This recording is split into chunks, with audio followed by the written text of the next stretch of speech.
hearing of the Zoning Board of Appeals, May 14th, 2024. We have with us in person attending board members Luke Farron, Julia McCormick, Tom Kempner, and myself, Chairman Mark Greenwald, and we have our environmental consultant, Chick Voorhees, here, together with our legal counselor, Brian Stoller, and our village planner, Alex Wallach. So we can open the meeting, and we're going to start with some written decisions. Do you want to guide us, Brian, on where we are with case number 3144, Stephen Hickey, 1377 Meadow Lane? Regarding that property, I've had discussions with counsel for the applicant in relation to the covenant with some suggested revisions. They've also requested that the board render a decision forthwith, given that it's been some time since the hearing has been closed. So it's up to the board, but the board may, no decision has been written for the board's consideration, but the board may deliberate and decide that it wants to go in a certain direction and direct me to draft a decision in accord with that discussion. I thought my recollection is that we wanted to issue a permit for the dock, but we wanted the permit conditioned upon the preservation of a wetlands buffer and other conditions that our environmental consultant recommended. And as part of our process, consistent with other applications before us, we wanted the covenant to be signed. And I think we had about 60 days to do that, but it seems like we cannot prepare and agree upon a covenant to be signed. Is that the gist? The issue you're talking about is one which I'd rather provide advice to you in executive session rather than have that discussion in public. Okay, but right now, without a covenant to which the applicant agrees, I'll open it up for board discussion, but I'm not sure we're prepared to issue a decision because the decision was dependent upon conditions being agreed upon. All right. So if that's the case, then I would ask that the board at some point this evening enter into executive session to discuss legal advice regarding those issues. Okay, so instead of holding other people up, why don't we just then defer case number 3144 until the end? We'll go into legal session and then we'll come back to it. Is that the same as with 3147? Is that the Correct. same? Yes. Okay, because I'm making every attempt to treat each of these applications in the same exact way. It's a question of process, not treating any application differently from any other. And it sounds like that might also be the same set of circumstances with respect to 325 Cooper's Neck Lane. On 325 Cooper's Neck Lane, I have also had discussions with the representative for the applicant. They are on board with the language in the covenant. It's no issue. Just hasn't been signed as you've asked for. But certainly if the board is willing to move forward, I've also provided the board with a decision that it can consider. And if it's in favor of moving forward, you can move forward on that decision tonight with a condition within the decision that provides for the covenant to be filed. And it has to be approved by council. And there are certain elements of that covenant that I can, that don't go into, that will not permit the building permit to be issued until it is confirmed that the form of the covenant and the filing of that covenant, the form is acceptable and the filing of the covenant takes place. But to collect all of these, under the same process topic, we're looking for the board, I believe, and again, we can open it to discussion if anybody wants to comment. I believe the board's view is that they want the covenant to be signed, and this covenant is not yet signed. That's just the process that we're trying to follow consistently with all applications. If that is the case, then I would recommend that we hold off, the board hold off and come back in public session on this one after we've had a legal advice session regarding the issues that you're discussing. Okay. I mean, I don't want to speak for the board. That's the gist. I'm in agreement. We'll move it to later in tonight's session, but prior to coming back to those discussions, we will have had an executive session. Okay, so we'll move on to case number 3172, Gabriella M. Leff, Living Trust et al., 60 Breeze Lane. We close this for decision so we can deliberate and then direct legal counsel to write the decision, but the decision can be made tonight. Is that what Well, I you can do it understand? either way. You can render a determination and have a subsequent decision issue. The problem with that, though, is what happens. Our next meeting is June 11th, which is nearly 30 days out. And if somebody's opposed to a decision you make, they would have to address their opposition in advance of the potentially in advance, right around the 11th in terms of timing. So, if you are going to recommend a decision in either direction, I would prefer that the board have its deliberation and direct me to draft a decision consistent with that deliberation for the board's consideration at the next meeting, and then you can adopt a decision at the next meeting. What do you think You about have to this say one? that again, Brian. You have So- to repeat that. All right, so the better practice would be to deliberate tonight, make a decision without adopting a decision. If you're in favor of it or against it, you're not going to adopt that decision. You're going to decide in your mind whether you're in favor or against it, and then you are going to direct me as counsel to draft a decision, a written determination that's consistent with your with the direction you want to go, and then at the next meeting, the board can consider that decision and adopt that decision for it to be its conclusions and findings with respect to the application. Am I incorrect that we closed this for decision at the last hearing? And did not deliberate thereafter, so there's no decision yet to be issued. Can I be heard? Sure. I believe at the last meeting that everybody said that they didn't have a problem with granting the variance. I don't think you heard that. Or if you possibly heard that, okay, that's, Well, I think that there was a poll at the end of it, and we can go back and look at it. Secondarily, nobody showed up in opposition to it. The neighbor across the street wanted us to put in landscaping, and that landscaping was installed prior to the second hearing. So I don't think there is harm here if you were able to make a decision tonight on it. It would be supremely beneficial to my client, who would lose a month and most likely the season in the construction of the pool. So no, that's- we're in favor of making a decision tonight. I just.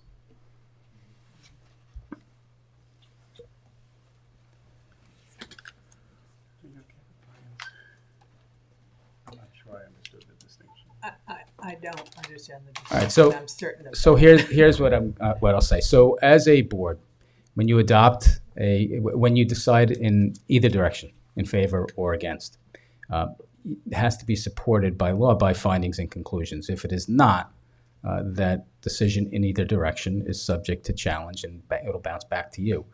Somebody would have a period of time. I'm not going to give legal advice. A lot of the attorneys here know what they would have to do, but it sets up a period of time in which a legal proceeding may have to be commenced if you do it in that direction without first adopting findings and conclusions and a finding. It is better practice, and it is certainly easier for courts to deal with later and for this board for its process to have in place the findings and conclusions as part of your decision right from the get-go. So it would be my recommendation that if the board is going to be adopting written findings and conclusions, which it does in every instance, that you not adopt your decision until such time as those findings and conclusions are provided to you. Now, I can't draft those findings and conclusions for the board until the board directs me in which direction to go. I can't draft one in favor and one against. So if the board has deliberations, it can advise me which direction to go, and I would draft a decision consistent with that. And then the board, after it reviews that decision at the next meeting, can adopt that decision as written, make changes to it, whatever it wants to do. But that would serve as the beginning point for the next step and serve as the adoption of your findings for that case. So council's had the opportunity to make a case for us closing this evening, but I believe the neighbor, who also had statements the last time, is also here. So I feel as though before we make that conclusion, am I right about that? It's been closed. Exactly. Hearing's been closed. The applicant was just asking that a decision be made tonight. I don't think he was referencing anything factual, just that he would, Okay, so hopefully I it'll think be you would tonight. guide us to say the Board of Appeals is going to balance the benefit to be realized by the applicant against the potential detriment to the health, safety, and general welfare of the neighborhood or community if the variance were to be granted. In balancing these interests, the board is going to consider 5 factors. Let's consider the 5 factors. One of the factors is, of course, is the requested area variance substantial? Okay, so we're looking at a 50-foot, correct? A 50-foot required setback, and they're asking for 30 feet. You could say it another way, that the entirety, almost the entirety of the pool is outside of its allowable setback. Mm-hmm.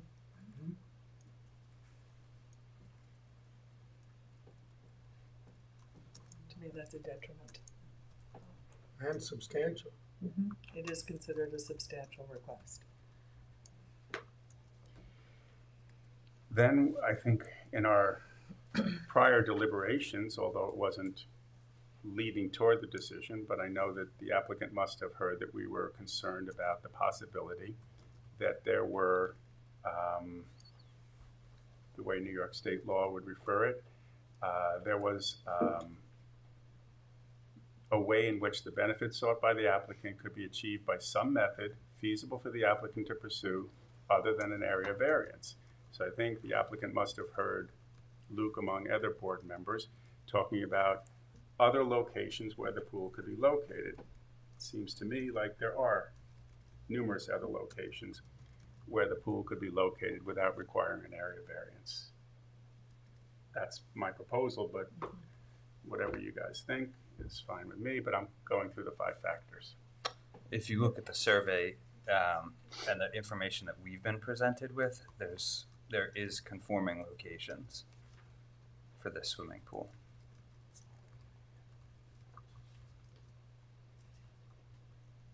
So therefore, feasible alternatives. Do you want to guide us more, Brian? Is that sufficient as far as findings of fact, or do you want us to go further? It's sufficient for me to understand what it is that you're thinking as a board, and I will draft a decision in accord with that for the board's consideration at the next meeting, incorporating what you've stated tonight and adding as necessary for the board's consideration other elements of that 5-factor test, and the board can decide whether that information is appropriate and consistent with the board's understanding and review of this application.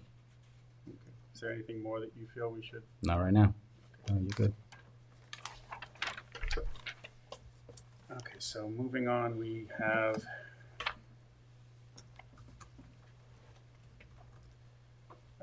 case number 3173, Hill Street Cottage LLC, 306 Hill Street.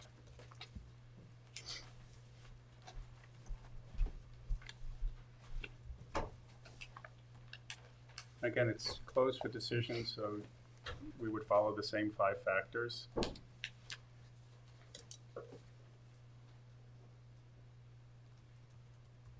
Correct. I'm sorry. I didn't realize there was a question. So you No, were just making a statement. I mean, okay, so in this case, again, we'll look at whether the area variance requested is substantial, and again, whether the benefits sought by the applicant can be achieved by some method feasible for the applicant to pursue other than an area variance. Luke, do you want to comment? Sure. So yeah, multiple other conforming locations for this. So there is absolutely a feasible alternative, which goes into then this being a self-created hardship. I'm in total agreement about that, and we discussed some of those with the applicant at our last hearing. And they have provided for us for this evening an additional letter answering some of the questions that we posed at the last hearing, which was about noise mitigation that was a concern. And it was clear that there were other locations, and that also some of the noise issues that it would bring about would be substantial to the neighbor. Alex, can you also remind us, what's the variance request compared to the required setback? The agenda notes the required setback is 20 feet, and what's being proposed is 13.9 feet, which is a difference of 6.1 feet. And in percentage terms? If you give me one moment, I can do the math.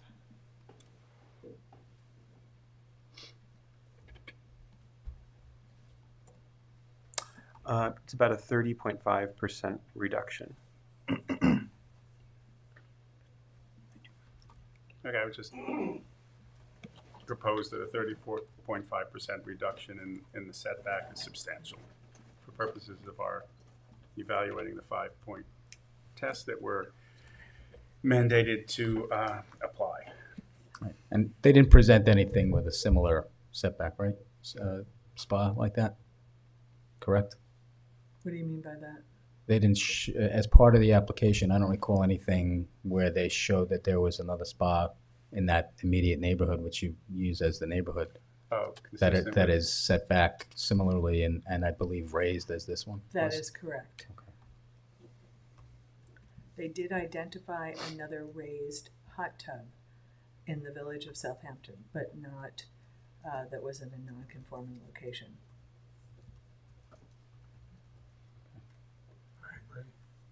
I agree.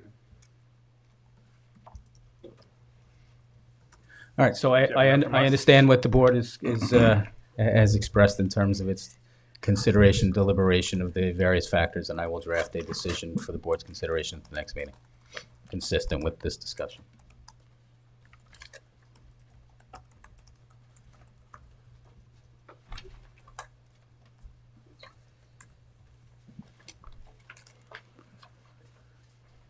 What's next on our agenda, Brian?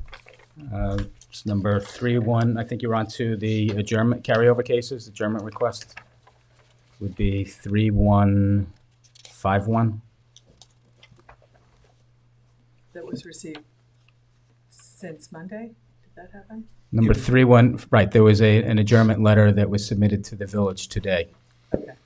I believe Mr. Bennett is here and probably would like to be heard with respect to that, perhaps why it was done today and why it is that he's looking for further adjournment. If I may, John Bennett for the applicant. Thank you, counsel.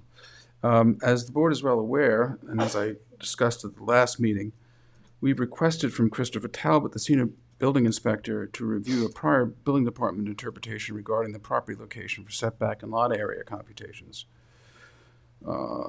We've challenged Mr. Hosso's determination, which we don't think has any merit. But in any event, we've done what we're supposed to do, which is we went back to the building inspector, who indicated some openness to consider it.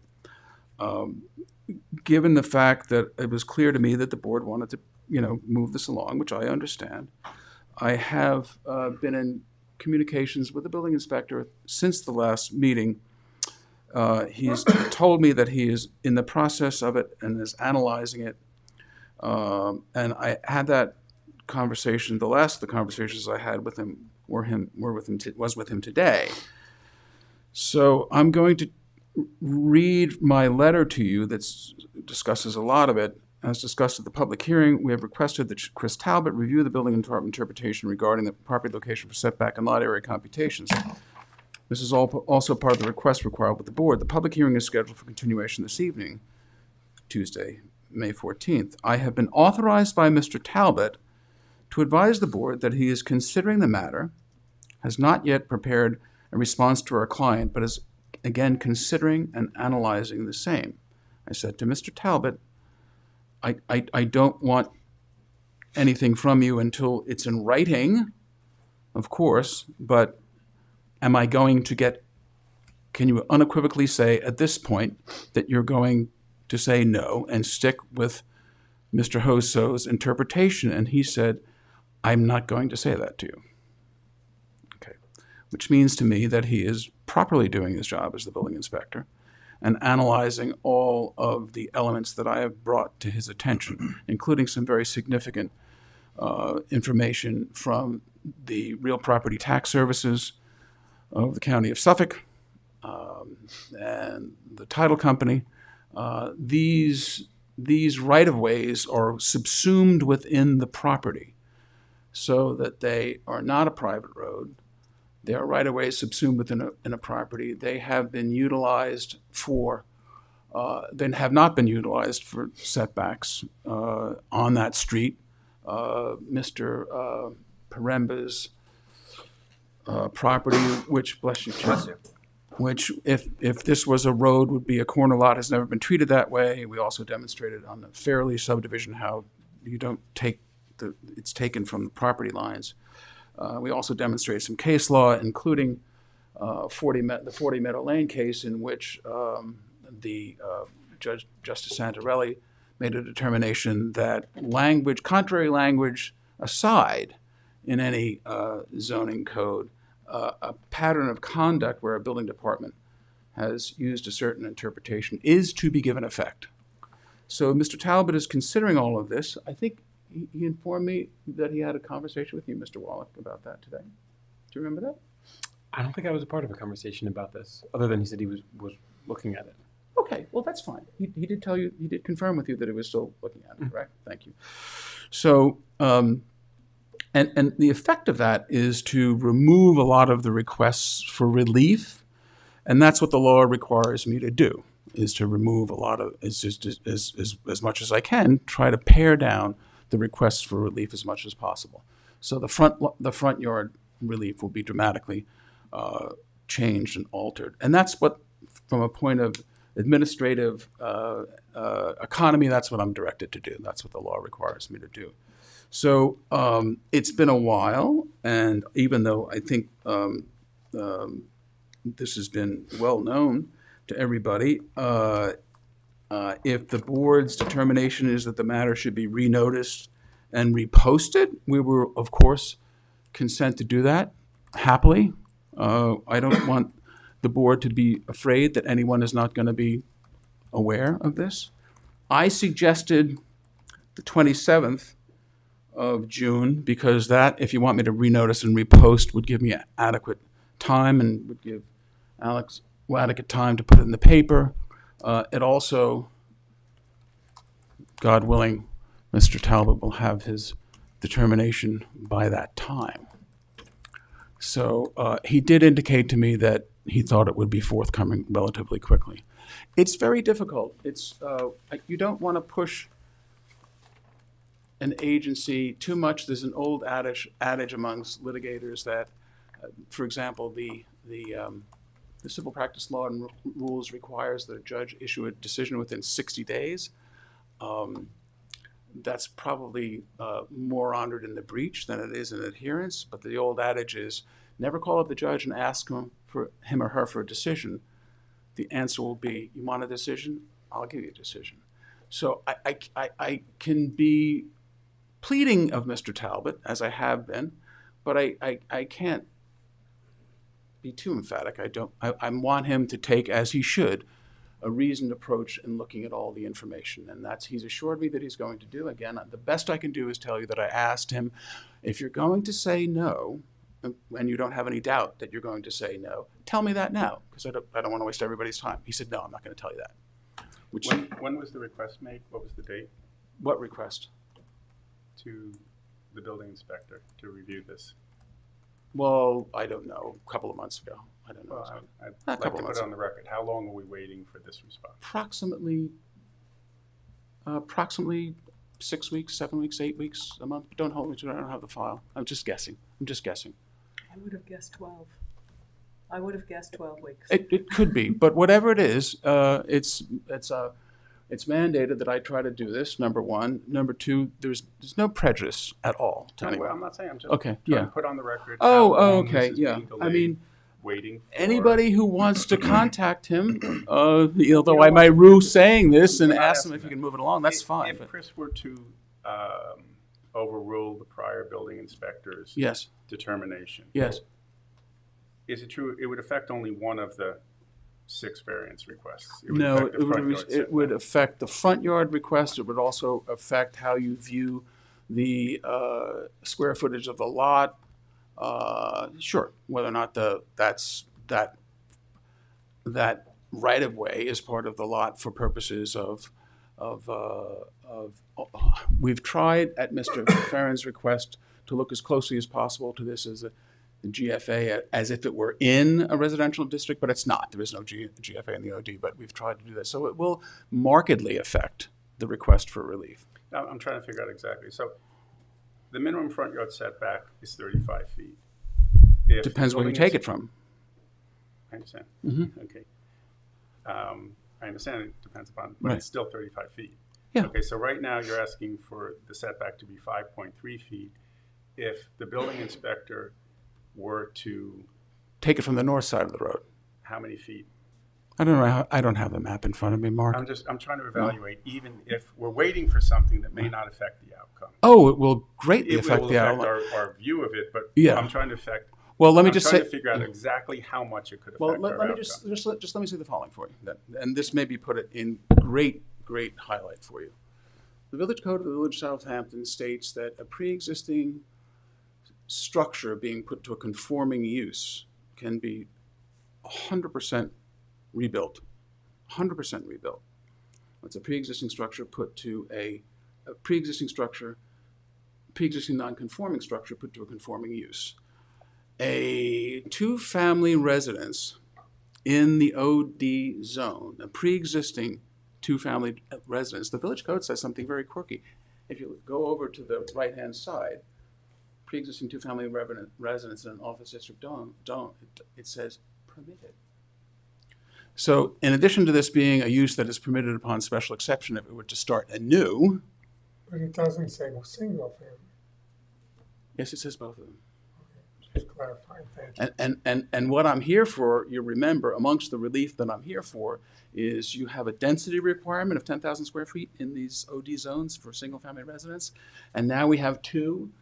We're at 10,000 square feet. I'm trying to reduce it to a one-family residence, which is, objectively speaking, a big benefit. We're coming back into conformance with the code. Okay, so I can take that existing structure without any variance relief, and fully reconstruct it. There's no question about that. That's what the code will say. If you ask the building inspector, they'll say that. The additions that I have from a front yard setback, I have been very, very, very careful to make sure that those additions conform to the front yard setback if the front yard is taken from the south side of the street. So that's a massive difference in the request for relief. Massive. Because those wings, as it relates to front yard, will conform. The wings of what I'm adding on, they're not truly additions. They're part of the new house. But remember, the core of the house that exists, I can, as a matter of right, rebuild that in kind. As a matter of right. So working with the architect, I said, make sure that your additions in the back, the wings, will conform to the setback if the setback is taken from the south side of the street, which I feel confident that it should be. That's a massive change. No, I understand that. The question I'm asking is, right now the relief says decrease the minimum front yard setback from 35 feet required to 5.3 feet. That's if To it's the private taken from road. the I south, understand. from the north. If Chris, That'll go away. If Chris overrules the prior building inspector, That's right. then decrease the minimum front yard setback from 35 feet required to how many feet would the building I don't department say? have the survey in front of me. If someone would be kind enough to show me. Excuse me? The road can't be 30 feet wide. It's the right of way. It's 20 feet. Sorry. So then, So now 15 feet. It's not a stretch. If someone could show me the survey, I can point it out to you. I didn't bring my file. I didn't think it would be necessary. I think, Mark, regardless of feet and inches, Mhm. I would definitely prefer to hear Chris's. Oh, I definitely want to hear Chris's examination, but we're waiting a long time, and I'm trying to get a context for what exactly, or how it will affect things. Right. Because you're still looking at 6 variance requests. This seems to affect the front yard setback only, and you're still going to need a variance from the front yard setback. No. No. Well, that's what I was just It's not asking going to you. get to 30 No. feet. If you could show me the survey, I could. Just show me the survey. Or the Nevertheless, It may or it may not, or it may be asking for 2 feet of roof Yeah, or whatever. significantly less. But And that's a different variance request. And then also, it is a determination as to whether or not the part of the right-of-way, which the tax map shows as part of this lot, is part of the lot. So that's a significant request, which will go away. So the first variance request is decrease the minimum lot area from 20,000 square feet to 6,263 square feet. Well, I don't know, only in the village of Southampton would somebody require me to make a request for an application to decrease the lot area of a lot that exists. That sounds more like somebody asking a zoning board of appeals to grant the creation of a non-conforming lot. Where the lot exists and I'm decreasing the amount, I'm decreasing the degree of nonconformity by reducing the density requirement from 20,000 down for 2, which exists, down to 1. So I don't even know why that variance was requested, but if it was noticed for it, belt and suspenders, that's fine. That sounds like somebody asking to create a new lot that doesn't conform. The lot conforms. The lot exists, It's a pre-existing non-conforming lot in single and separate ownership, which I've demonstrated. So, again. Mark, the number you're looking for is 23.3 feet, according to the survey. Well, let me look at that first, Alex. Let's see if I agree with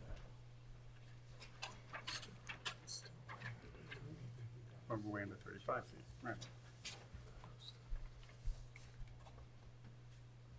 No. This is what I'm talking about right now. Can you give him a microphone? Yeah, sure. This is exactly what I'm talking about, Alex. That's not the number, and that's not the number at all. If I had a scale, I could show you. My apologies.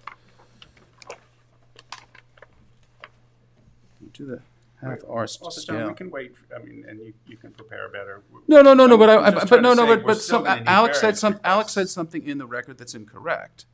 I want to be able to explain this to the board. I think, You need John, the microphone. use as an example the survey diagram on the lower left of the drawing that you're looking at, because that's the proposal. Okay, but what is important? John, you need a John, you need the microphone. microphone. Forgot I could move this thing. Sorry about that. If you look at the top section, the top of the 3 sections, you see this right here? This is under the continuation sections of the village code. This is a pre-existing non-conforming structure put to it's a pre-existing non-conforming structure put to a conforming use.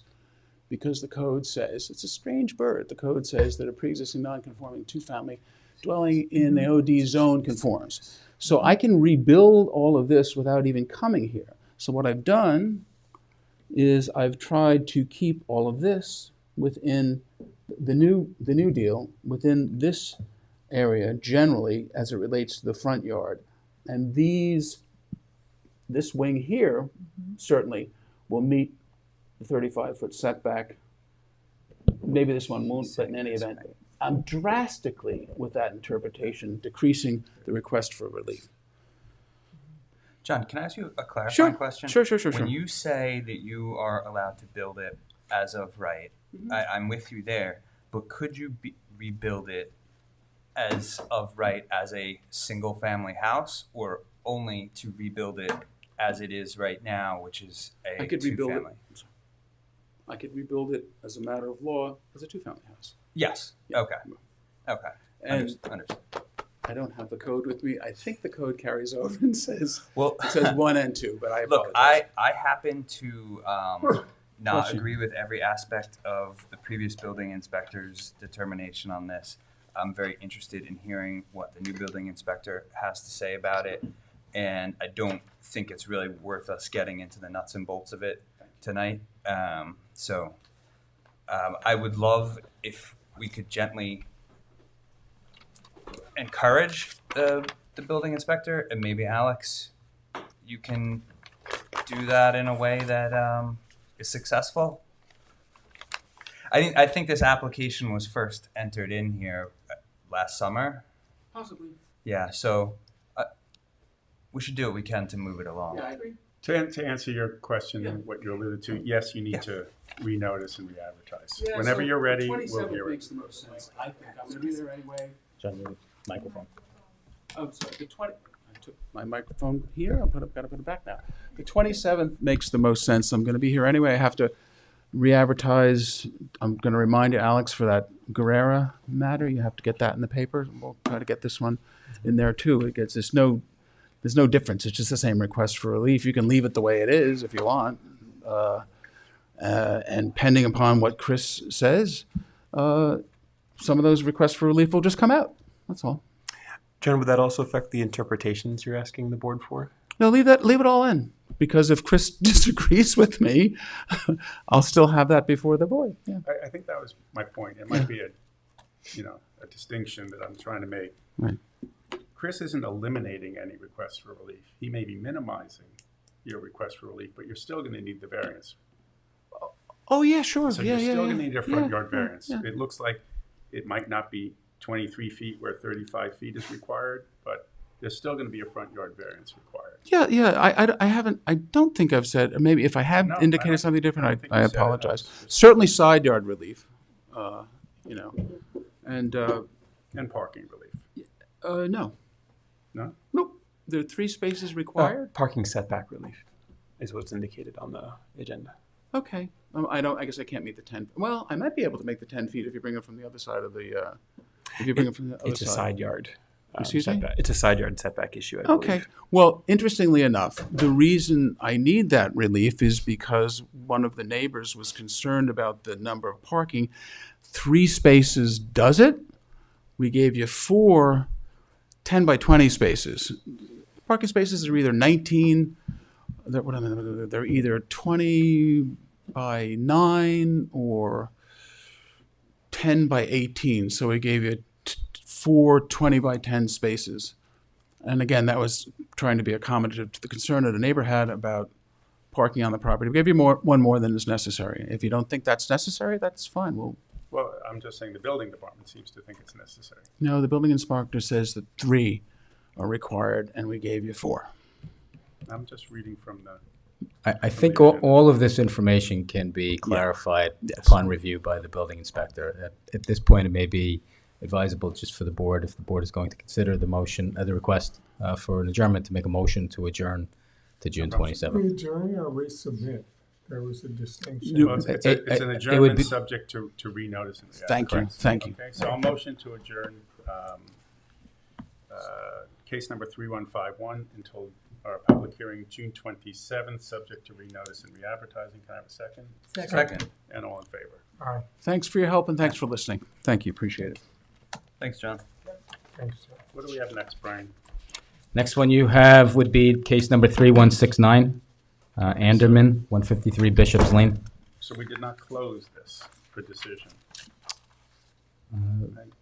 We had asked the applicant, I think, to show us a survey with the garage, and I believe they did. I think that's right, correct. And they Okay, submitted. so we need the applicant here. Yes. Via Zoom? Yep. Thank you. Don't we have to accept all these adjournments ahead of that? No, you already adjourned those on a previous date to the dates that are So- identified. Okay, sorry. Hello, just getting myself set up here. Okay, I think you have my video, correct? We do. Great.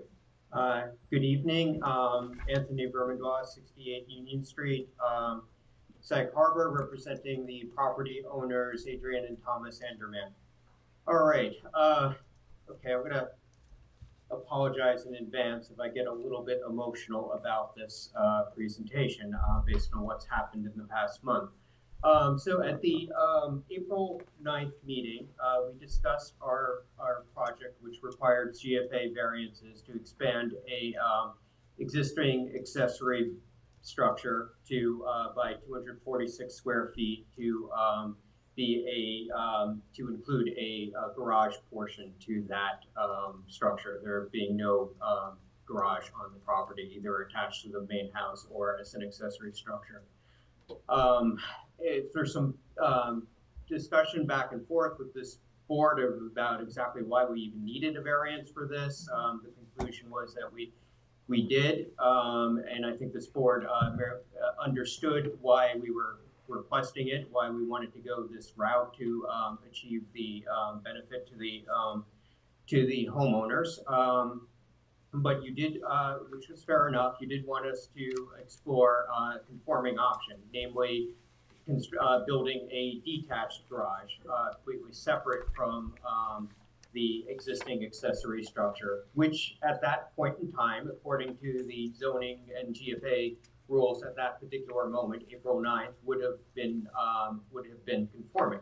So I went ahead and did my due diligence. I came up with a scheme for a detached garage. I think it was at 337 square feet or something to that effect, next to the existing accessory structure, meeting all GFA setback and lot coverage requirements at that particular time when I did the drawing.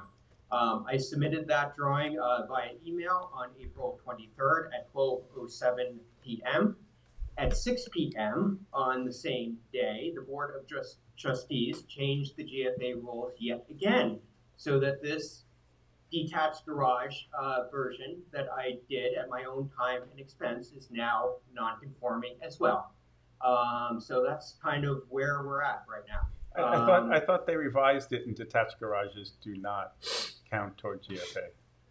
Not as far as I'm reading the code here, as to what was approved.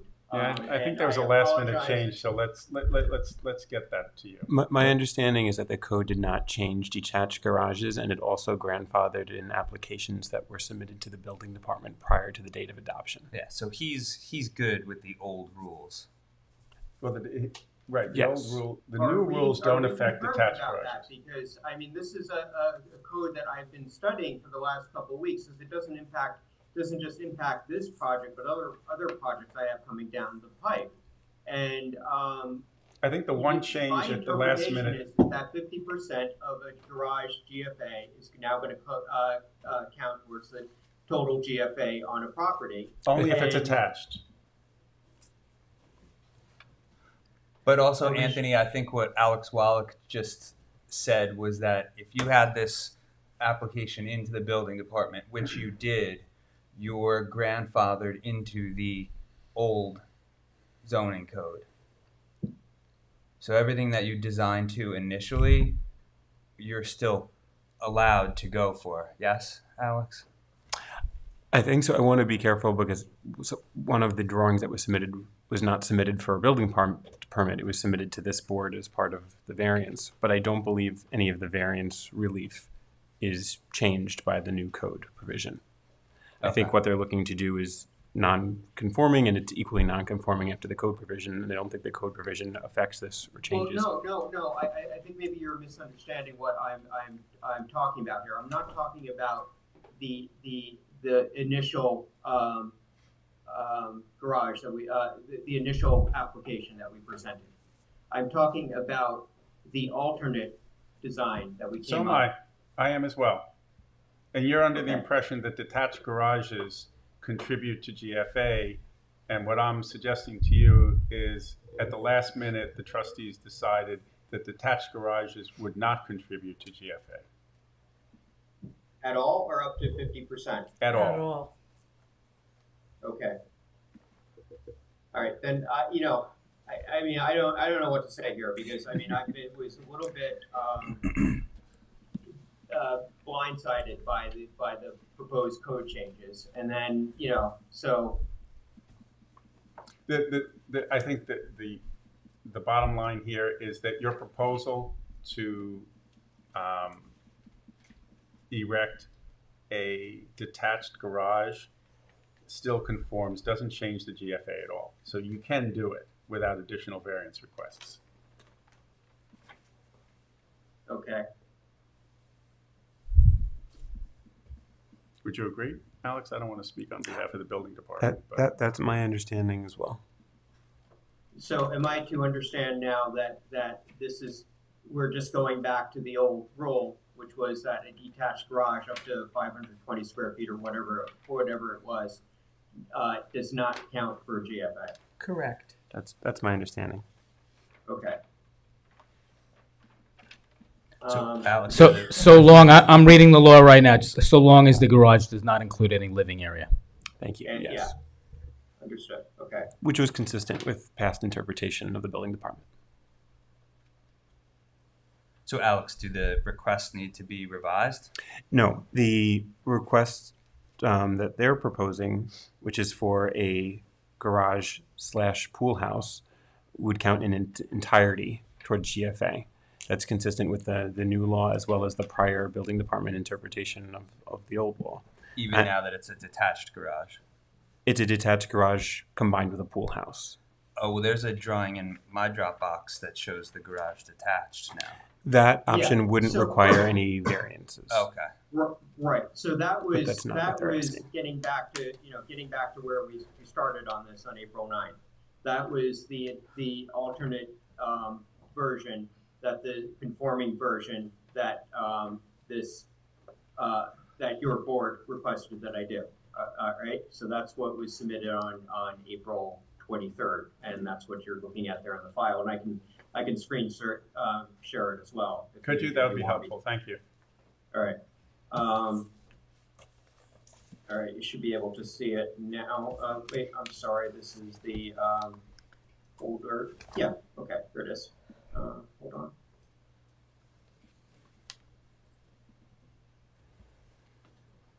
Yeah, so this is the version here where we have the existing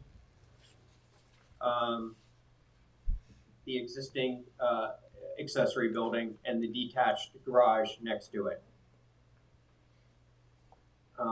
And then this is the site plan where you have the main house, you have the existing accessory building and the detached garage next to it. And then just kind of going back to where we were, let's do a new share here. Anthony, can you go back to the site plan for a second, just because we need to know, since it's coming from you and it's not part of our file right in front of us, as part of a shared screen. Yeah. What is the date of that site plan that you're showing us? I believe it is April 22nd, and it was emailed to the building department on April 23rd. Okay, thank you. And I think a few days after that, I delivered the hard copies. I don't remember the exact date I delivered them. Luke, do you prefer that to his first proposal? Well, I mean, it's not really a matter of preference, right? One's conforming and one's not. Right. So shouldn't the conforming scheme be the one that's naturally the one to go forward with? Right. The benefits sought by the applicant could be achieved by this method. Yes. So now we're withdrawing all variance requests. No, that would have to come from the applicant. Okay. Yes. They're illustrating this as an alternative, and it's up to the board to determine whether that's a feasible alternative for the applicant, practical for the applicant. Right. So Anthony, your client would prefer to not do this scheme B. Yes, the homeowners would very strongly prefer to do the single building option, which is the one that needs the variance. Could you tell us why? Well, I think you can. I'm not sure if I'm still screen sharing here, but no, you're not. Okay, let me go back to the screen sharing. Hold on, bear with me, please.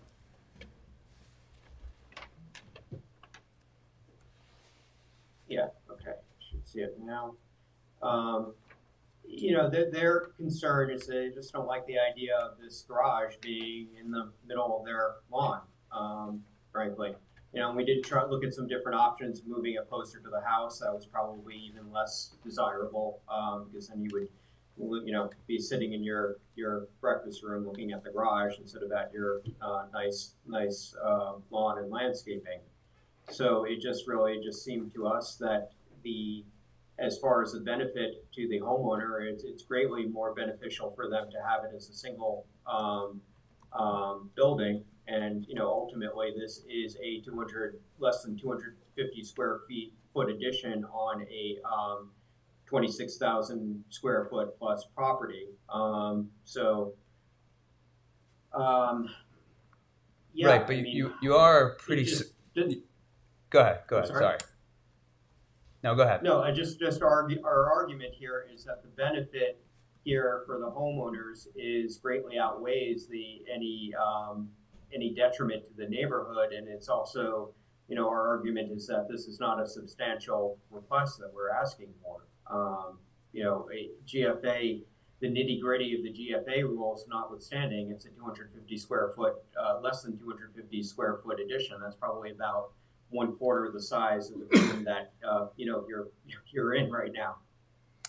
It's just that GFA has historically been a red line.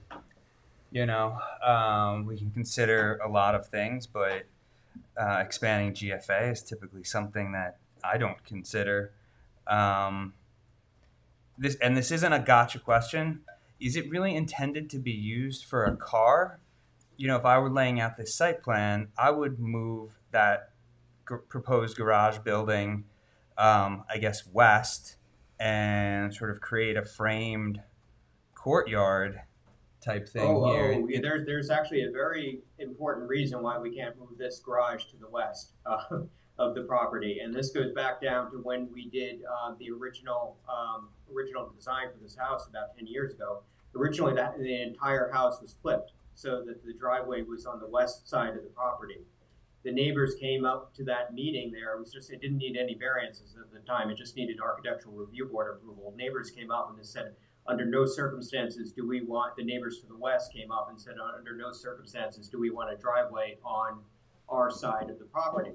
So that's why I had to flip the entire plan. I mean, literally mirror the whole plan and have the driveway now on the east side of the property. So that's why I don't think that we would be, helping things by moving the garage to the west. It's either got to go next to the existing structure as I'm showing it, or go much closer to the principal dwelling. Neither of which are options we really want to do, frankly. I don't know, I have to agree that the idea of 2 buildings rather than one larger building is preferable. And I understand we're getting caught up in the, Yeah, I mean, we see in black and white that there's a feasible alternative. So it's tough to say yes to this one, Anthony, is my opinion. yeah, I just prefer one building, one structure rather than 2. Oh, you prefer one structure Yeah, rather I mean, than when two. I see this, I see it as an alternate feasible way for them to accomplish another garage space. Yep. But again, looking at the macro, are we balancing the detriment to the neighborhood, against the benefit to the applicant? I think there's actually more detriment to the neighborhood to add another structure.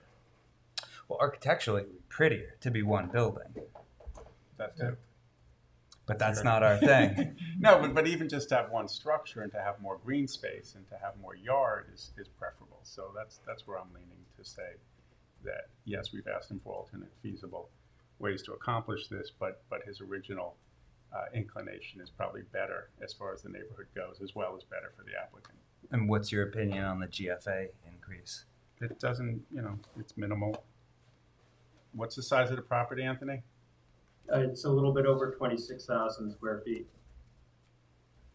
It's toward the back of the property. Yeah, and I think one of the things that we brought up at the previous hearing is that I think one of the variances we need would actually, it's because this is a non-conforming size property in its zone.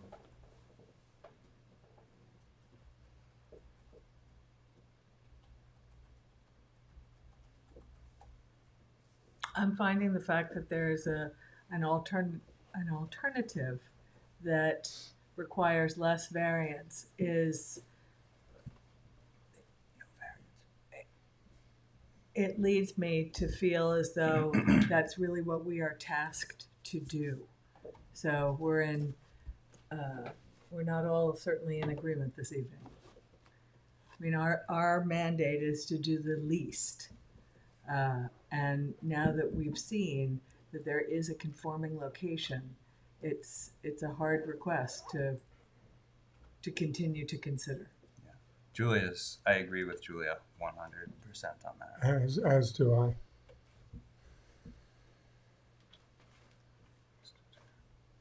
I. We can close it. Right now, it looks like you only have one vote. Okay.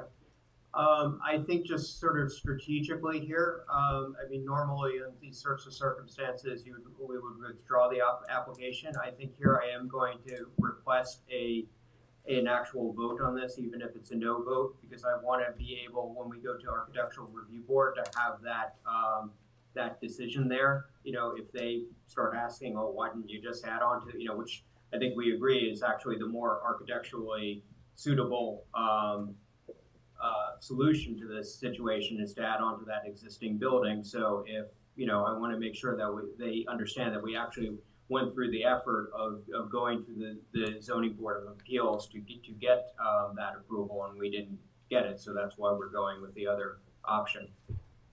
Does that work for you, Brian? That will. It works for me. Okay. Based on what you know, the deliberation that you had within the hearing, I will draft a decision accordingly for the board's consideration at the next meeting. Okay, Anthony. Thank you. Thank you very Okay. much. So Thank we're closing this for decision. We'll motion to close for decision. Yes. Okay, so we'll motion to close for decision, case number 3169, 153 Bishop's Lane. Can I have a second? Second. And all in favor? Aye. Moving on to case number 3175, 36 Windmill Lane, 36 Windmill Lane, LLC. I think we need the applicant. Oh, no, we don't. We closed this for decision. This was didn't we? closed, yes. Okay, so we can vote Okay. on this. I think the board was in favor, and I think we have a decision. Anticipating this one, I was able to anticipate, I think, what the board was viewing last time. Considering some of the discussion points made during the hearing, I drafted a decision granting the variance for the board's consideration tonight, if you want to make a decision tonight. Okay, so I will motion to accept the decision as written, approving the variance requests in case number 3175, 36 Windmill Lane, LLC. Can I have a second? Second. And all in favor? Aye. Aye. So now we can go to new cases, 51 Hill Street, LLC, 51-53 Hill Street. Is the applicant here? Brian, is there a printed copy of that Sending it decision? right now. It's on its way.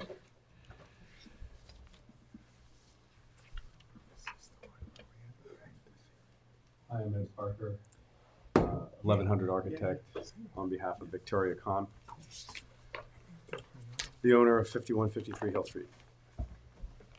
And just so the board remembers that there was also a pre-submission conference on this same application before this board. I Exactly. remember. Is it the same owner? It is the same owner currently, yes. We're, but none of the, everything that we talked about before, I think is, for me, is the same. And I'm happy to summarize that. I would appreciate that. Sure. Thank you. So our office is also working on the theater, 43 Hill Street. And the group that is the ownership group of that theater is interested I'm in... sorry, I don't mean to interrupt you. You might have introduced yourself while he and I were talking. Did you introduce yourself? I did, but I can do it again. Okay, could you? I'm Ed Parker, 1100 Architect, on behalf of Victoria Khan, Thank you. the current owner of 5153 Hill Street. I'm also working for the group that owns the theater, 43 Hill Street, and they have an idea to potentially purchase 5153 Hill Street, and they want to put a small restaurant in the back of the building, and also use the rear yard as as a kind of a public space that's between the two buildings.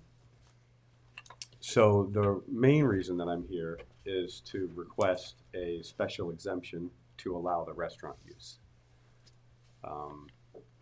Secondarily, there is a question about parking.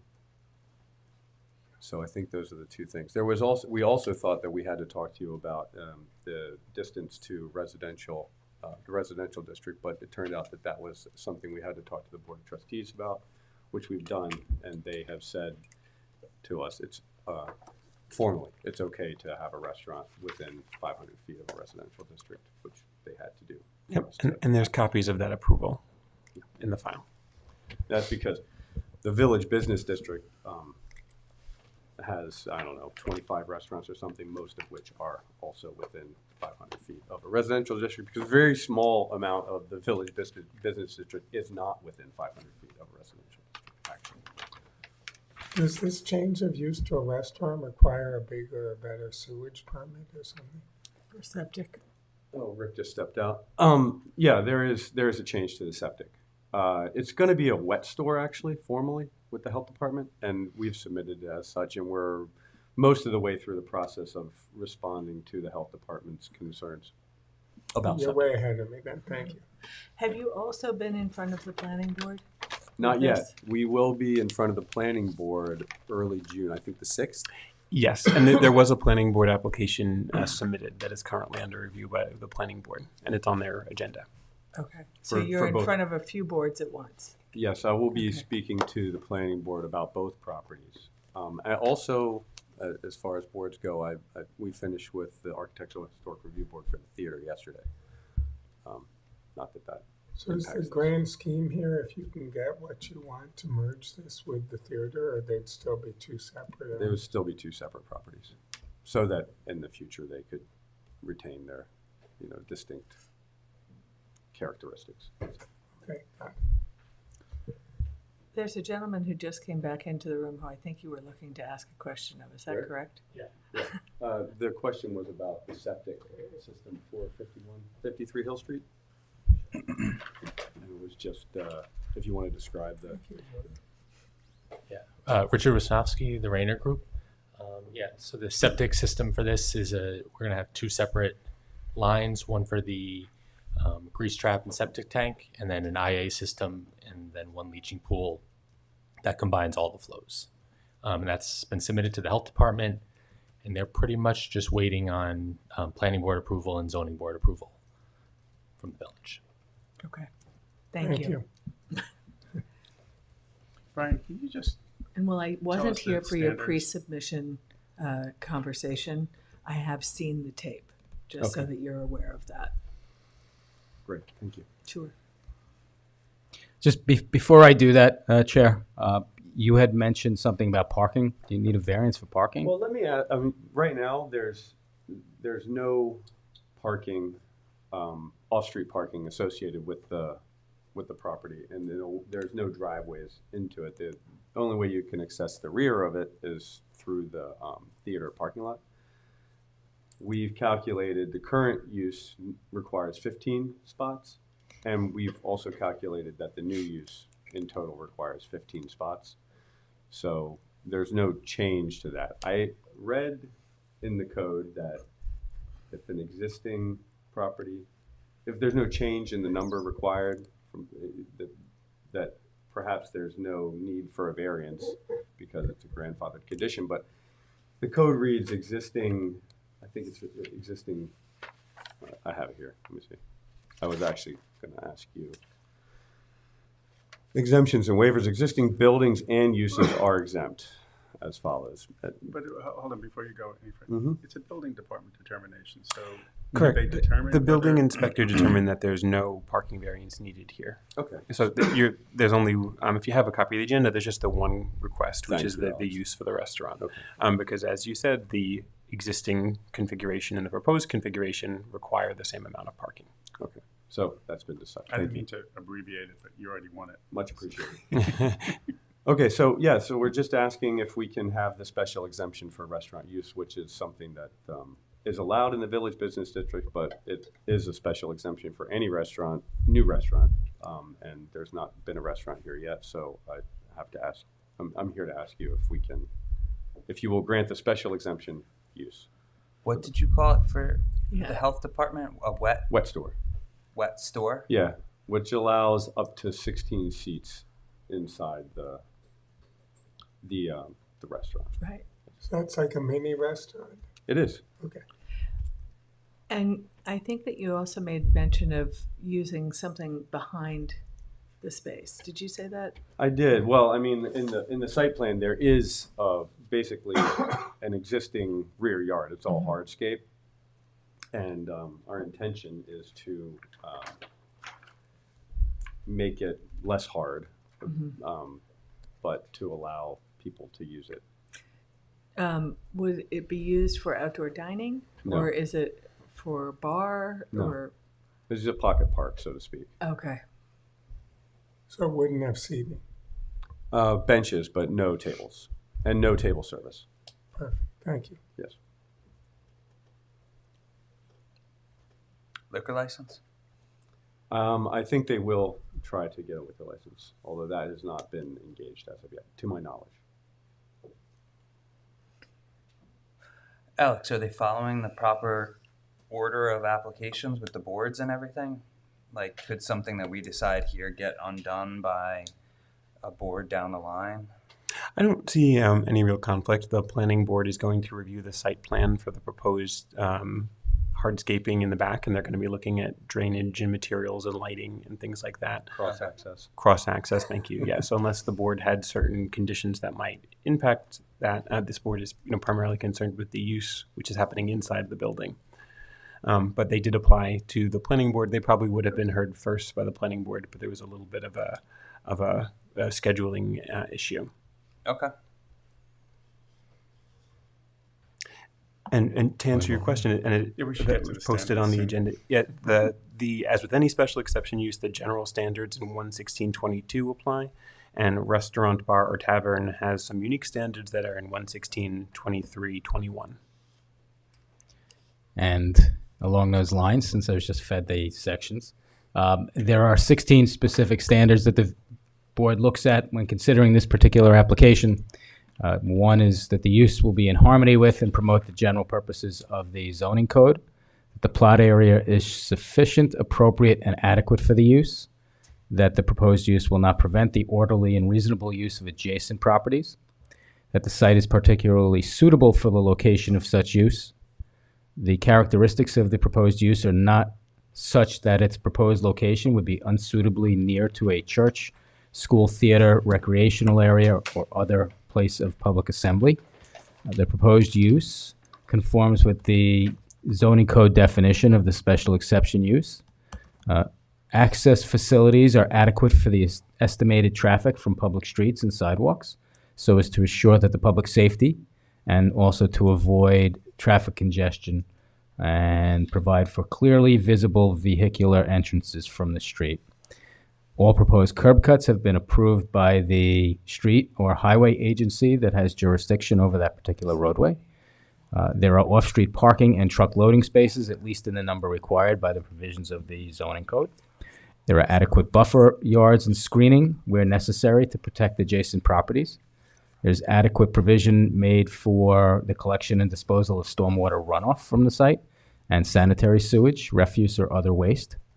There are no outdoor sales of rental equipment or storage or display in a front yard in any business in this business district. The proposed use recognizes and provides for further specific conditions and safeguards required for particular uses in the section that Alex referred to, 116-23, sub 21. Then those specific conditions are no tavern, bar, or restaurant shall be located within 500 feet of a church, school, playground, park, hospital, nursing, or proprietary rest home or similar public and semi-public place, nor within 500 feet of any residential district. There shall be no outdoor public address or music system. There shall be no live entertainment on the premises. And last but not least, premises and structures shall be arranged and designed so as to prevent the activities on the premises from being visible from adjoining premises or the street, and as to contain any sound emanating from activities within the bounds of the premises. And Brian, just to supplement, 23A ends without the approval of the Village Board of Trustees, and the Village Board of Trustees have granted that approval. Which approval? To be within 500 feet of a residential district, that criteria has been met. And as far as that clause goes as well, the distance to hospitals and schools and so forth, the property is not within 500 feet of those things. So we didn't ask for relief from that, from the Board of Trustees. those are the criteria to be met. You're supposed to show us whether you beat them. All 16 of those items. Okay, I think it's a long list. it is. You want to go one by one? I will save you time since you're working from a phone. Do you want to grab my laptop and take a look? And I believe you had you had a letter in the file, I believe, that addressed those? All 16? I thought you did. I may have.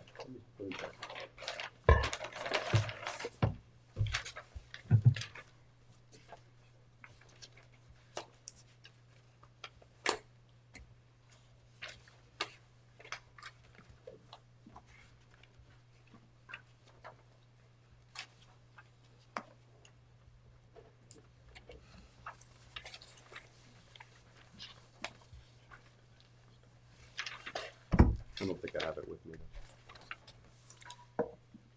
Let's see. You sure? Yes.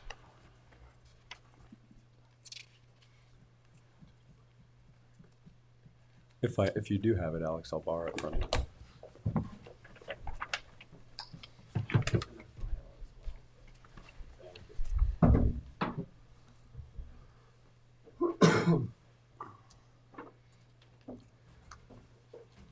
Okay. I will just read the letter. Such use will be in harmony with and promote the general purposes and intent of the chapter as stated in 116. Our response: the restaurant will support and complement the adjacent Southampton Theater in accordance with the purpose of the Arts and Culture Overlay District per 116-8.1. The plot area is sufficient, appropriate, and adequate for the use and the reasonably anticipated operation and expansion thereof. No expansion of the existing building is proposed, and lot coverage is under the maximum 70%. Thank you so much.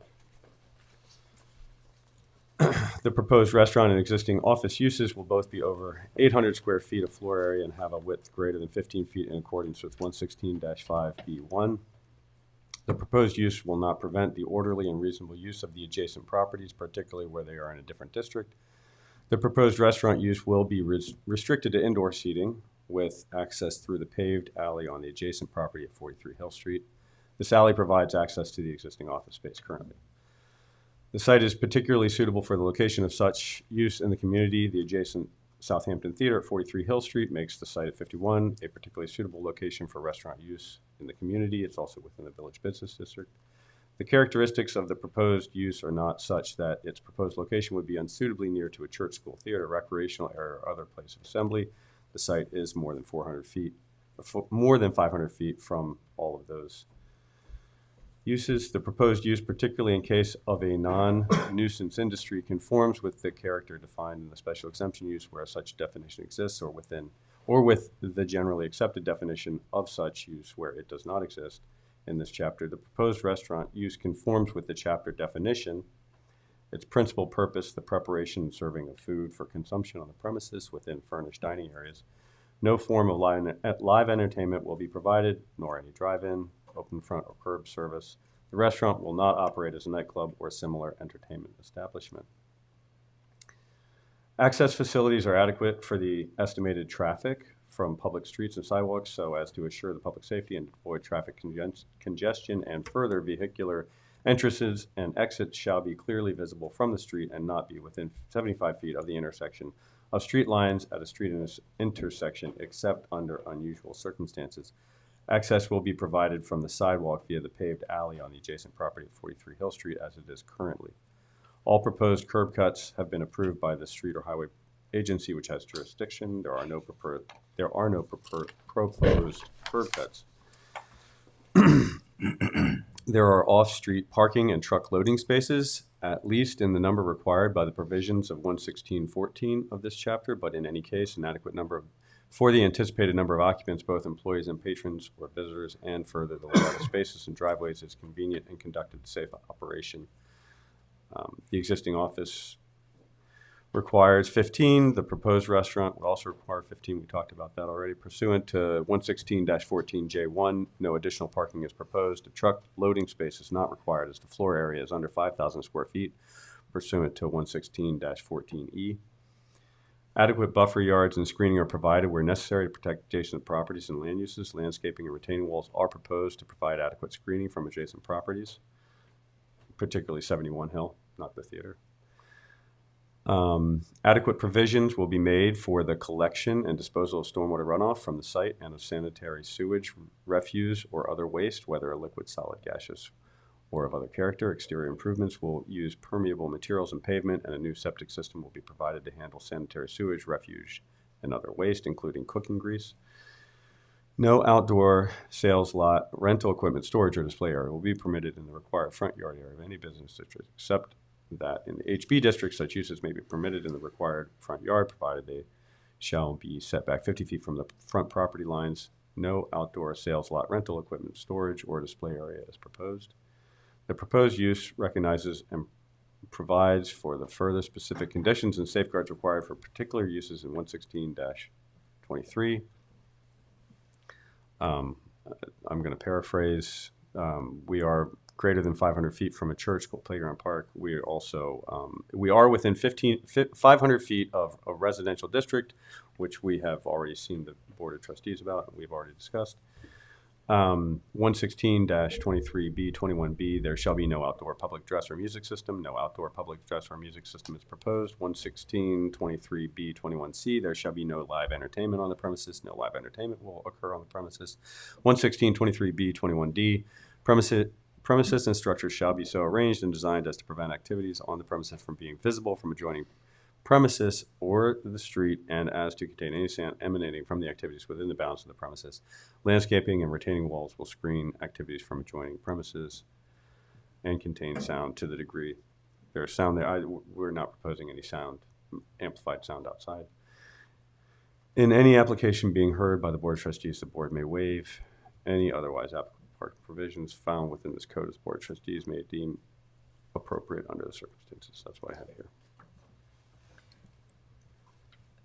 I am confused about one aspect of the proposal so far, which is, am I correct that the proposal is that the entry would be from what would now be considered the back of the building? That's and correct. Not from Hill Street? Currently, the parking yes. would be behind the building, and that the entry would be from what would be traditionally thought of as the back of the building. Yes, and currently there are two tenants in the building. Mm-hmm. There's one in the front that's accessed through the front, and there's one in the rear, which is already accessed from the rear. Okay. And they use this parking lot and they use the alleyway to access the rear of the building. So in that sense, the access is intended to be the same. And is there the intention that cooking is going to take place on the property? So Yes. a kitchen will be built and all of that. Correct. And And will do you have that the be floor? closer to Hill Street or to the back? I'm just having a To hard the- time envisioning. To the back, and really the reason is that there's a radio station in the front of the building, which that tenant, the intention is to allow that tenant to remain where they are and continue to use the space. Are you able to flip to the floor plan in that set? I think that might. Yeah. I think you have a floor plan attached to that. That probably, might be yes. illustrative. This is a blow up of it, yes. So, yes, the access would be from the rear Okay. to this restaurant. So if you were on Hill Street, there would not be, the entry to this facility would not be from Hill Street proper. It would be from the back alleyway. That's correct. Okay.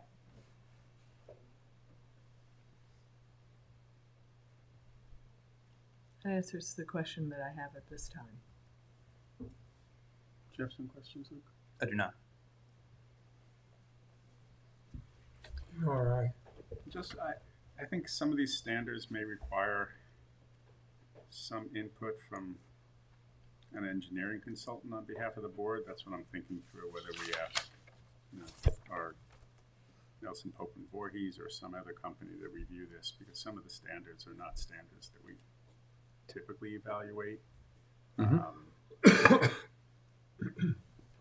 do you think about having a report issued perhaps by an engineering company like Nelson Pope or Nelson Pope, so that these standards are being met through the eyes of an engineer.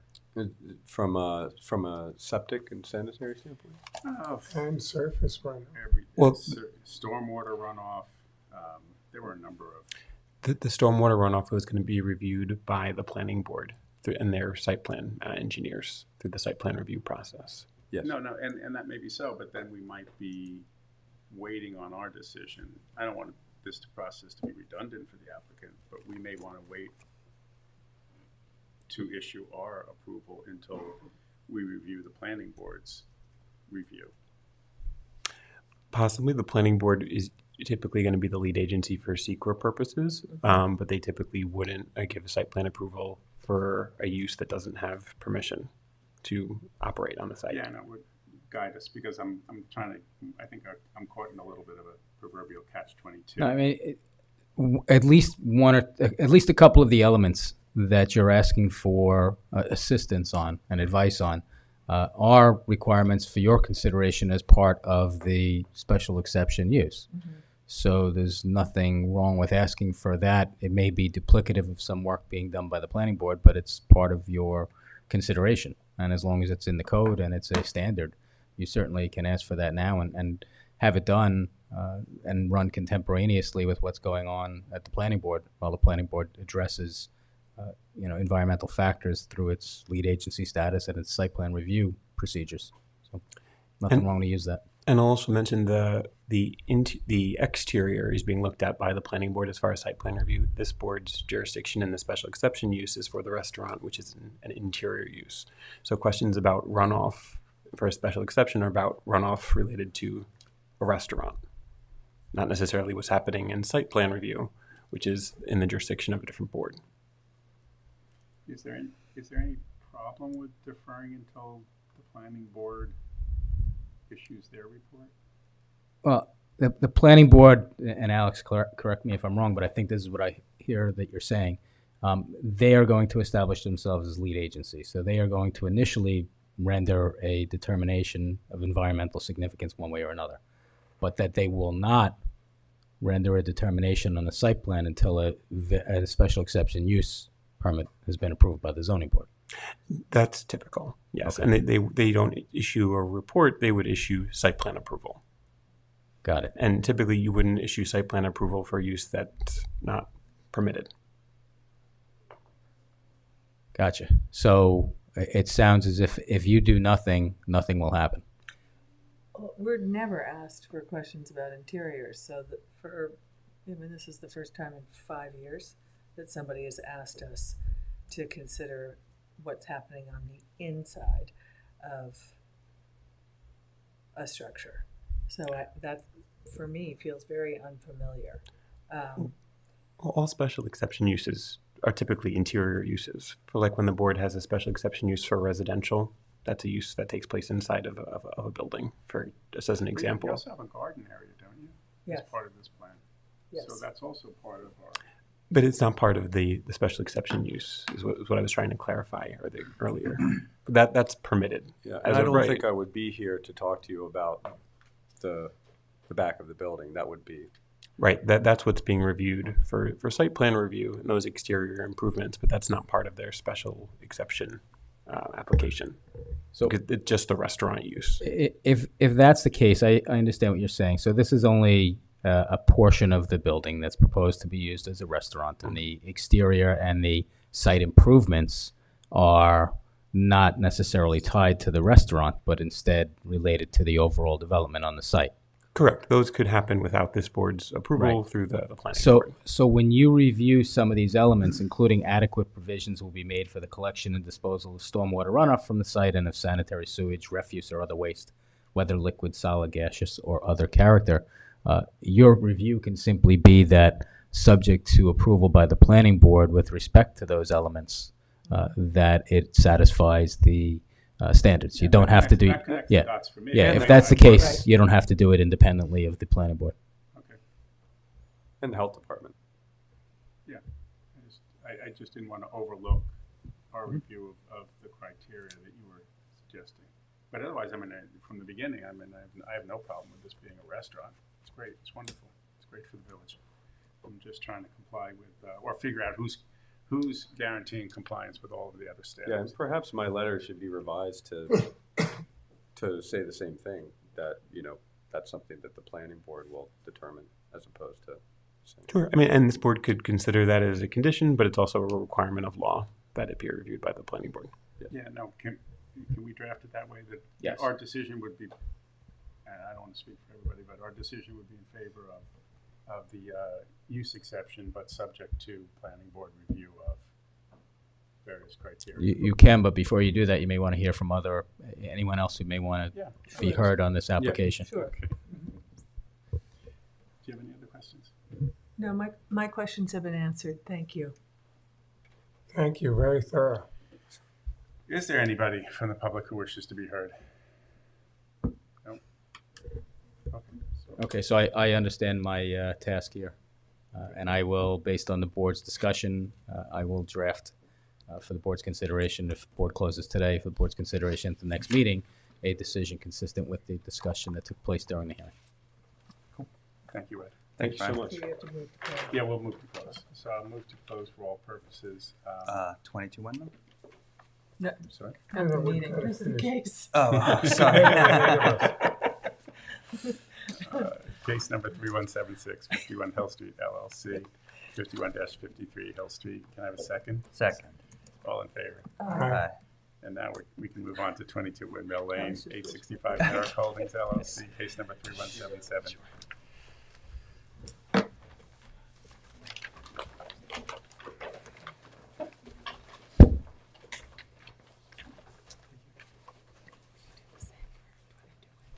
Sure. Yeah, all building, okay. That's fine. But here's an important thing to know.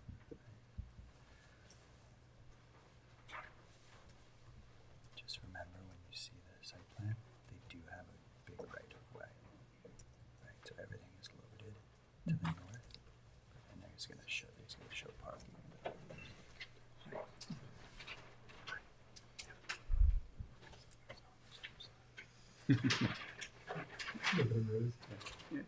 Agreed.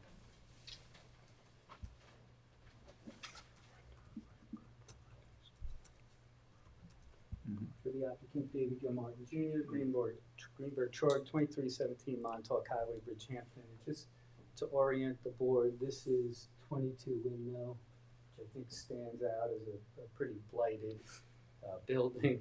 There's a picture from the side, a picture from the rear, and then a full shot of the neighbor's property.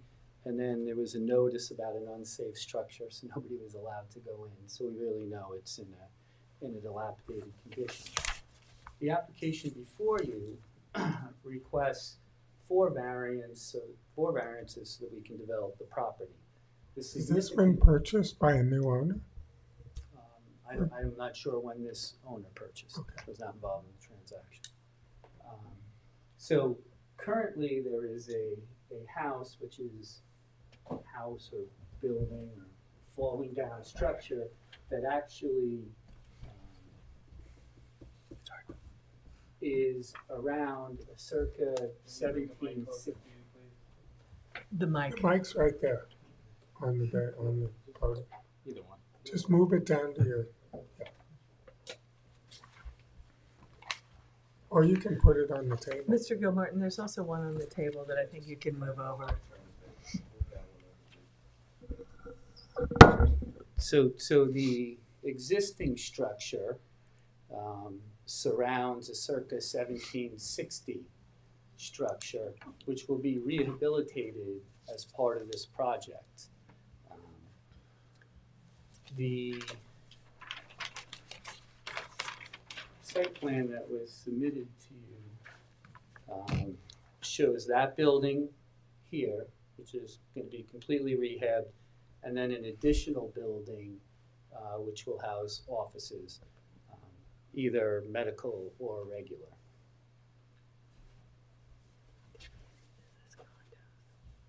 So the relief that we need here is a setback relief.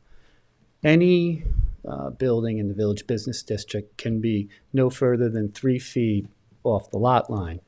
The existing historic structure that will be rehabbed is 7.5 feet. The proposed new part, or the new structure, is 9.5 feet. And the reasoning behind that is we don't want the historic structure to be subservient to the new structure. So we understand we have to go through the AHRB with that, but that's the thought process in bringing that structure back 2.5 feet, and it's a 3 feet to 9.5 that we need the variance. The second variance that we're looking for is that a structure in a village business zoning district has to span 90% of the lot. Here, we're coming up a little bit short on that. We're at 85.4. What's happening with our site plan is we have that building, and then to the south is a proposed deck, which will be an open space, open to the public with seating and that type of thing. It'll look, it'll look nice and green as a space in there. The proposed use here is retail with storage above, so there's no opportunity to have any sort of restaurant or service, right? So we retail, and then the rest would be office. I should add that at the end of the day, if this is approved as we've proposed, there's a 49% lot coverage where the lot's entitled to 70. So it is a smaller building than would otherwise be allowed on the lot. The real crux of this application is the parking. We were able to provide 8 spaces in here, and we needed 22 altogether. There were some existing spaces that were credited against us through the process, but that process has been vetted by the planning board, which incidentally issued a neg deck under SECRA on this application. So as we look at the parking, this board, and we're still doing our research, has issued several decisions in the past that allow for these parking waivers. And I'd point out that the code actually has a parking trust fund, right? So that's where the village collects money based on the parking waivers, and then is to use that money to provide additional parking. In those decisions, this board has repeatedly pointed to the ability for people accessing the site, that they have access to municipal parking, and there's significant municipal parking surrounding this lot. I think we'll start from closest to furthest away. Directly behind the lot is an 18 space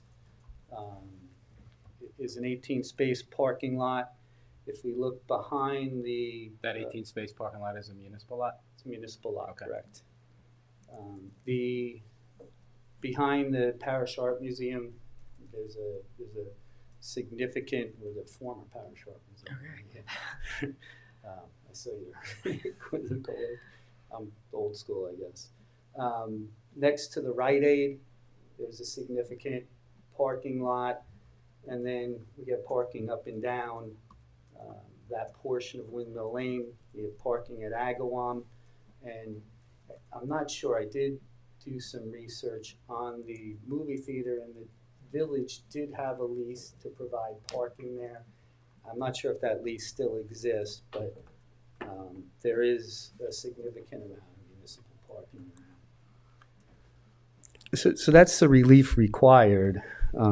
As we look at the balancing test, it's pretty apparent. The variances, if granted by this board, will allow this property to become a productive property. It will allow for the rehabilitation of a circa 1760 structure and provide historic significance to Windmill, or restore the historic significance.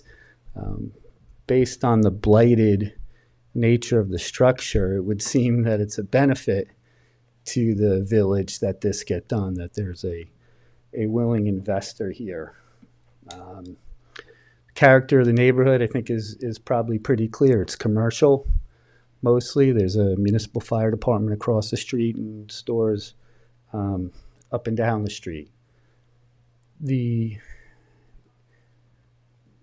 variances that we're looking for are necessary. I don't think there's any way to develop this property with its unique shape and the requirements that the zoning code puts on it, and accommodate the rehabilitation of the house.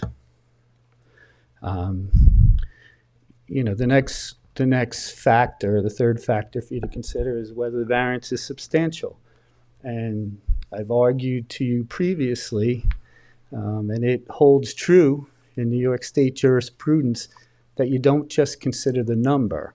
What you consider is the totality of the circumstances, right? It's an important factor, and it's what the courts look at when they evaluate Zoning Board of Appeals decision. And here, you know, again, the totality of the circumstances is an ability to take a blighted structure that's been blighted for decades now and rehabilitate it and make it productive.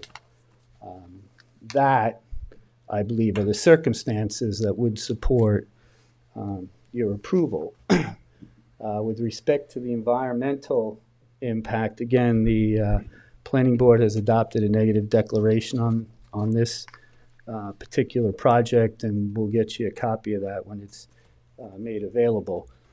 The other significant benefit to this is the applicant's going to install an innovative alternative wastewater treatment system, which, you know, I think will help alleviate at least some of the problems that we're seeing with Agawam, right? I can't imagine, you know, what's there now and how that is operating. And the final factor for you to consider is whether it's a self-created hardship. I think that can cut both ways. We have a 1760 house there that we have to rehabilitate. There's no option other than that, and the property has to be productive. In any event, again, the courts have said that self-created hardship is not in and of itself a solid reason to deny a variance requests. I can answer any questions that you have, but that's what we're looking to do. I just want to add, for Brian and the board's benefit, the parking waiver section of the code you're describing is 11628F. It is a specific section of the code that allows the board to grant waivers, and there's specific criteria in that section of code that have to do with municipal parking and what's sometimes called payment in lieu of parking, or PILOP, where contributions are made to a parking fund rather than providing on-site parking where none can be provided. Can you take us through that, Brian? Yep. Thank you. And I also, as I'm doing that and I find the section, just want to point out that the two decisions that Mr. Gilbarton handed up to me, one was for case number 2881 for 9 Main Street LLC, and another was for 2015. And the second one is case number 2924 for, doesn't identify the address, but property was owned by Dilex, D-I-L-E-X Realty LLC, located on the south side of Hampton Road, and that was 2016. That's the first building past the municipal parking lot on the right-hand side. I think Town and Country Real Estate may be in there. But that's the building that it was associated with.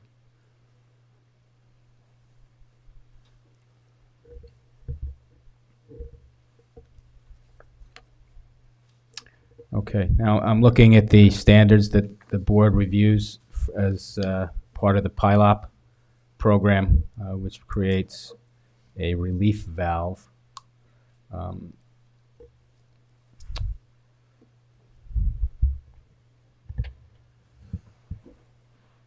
There are a number of factors, including the board has to determine that there is no need for additional parking facilities.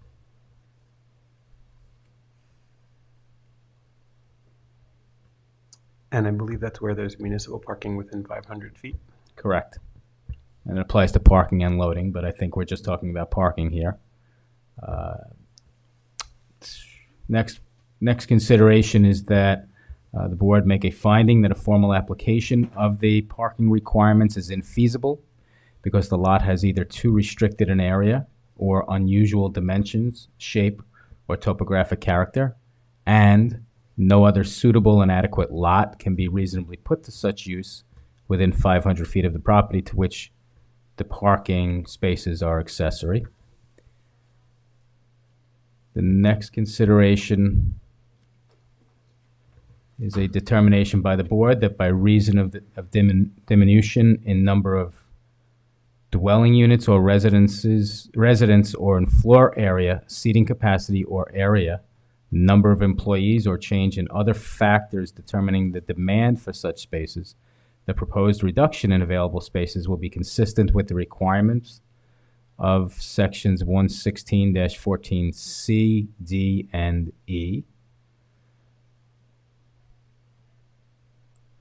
And then there are special requirements when the board does grant a waiver, including that the decision shall clearly set forth the nature and extent of the variance by specifying the number of spaces required to be provided pursuant to code requirements and the number of spaces to be provided by the Board of Appeals and the number of spaces thus waived by the Board of Appeals. So I think it's just what's the gross, what's the difference, and what's the net. Next requirement is that the board make as subject the approval to a condition requiring a payment to the Village of Southampton of a sum to be determined by the Board of Trustees for each and every space for which a variance is granted, which sum shall constitute a trust fund to be used by the Board of Trustees exclusively for public off-street parking. The amount of the per space sum required to be paid to the village for each space which a variance is granted shall be $8,000 per space or such other amount as the Board of Trustees may hereafter fix by resolution from time to time.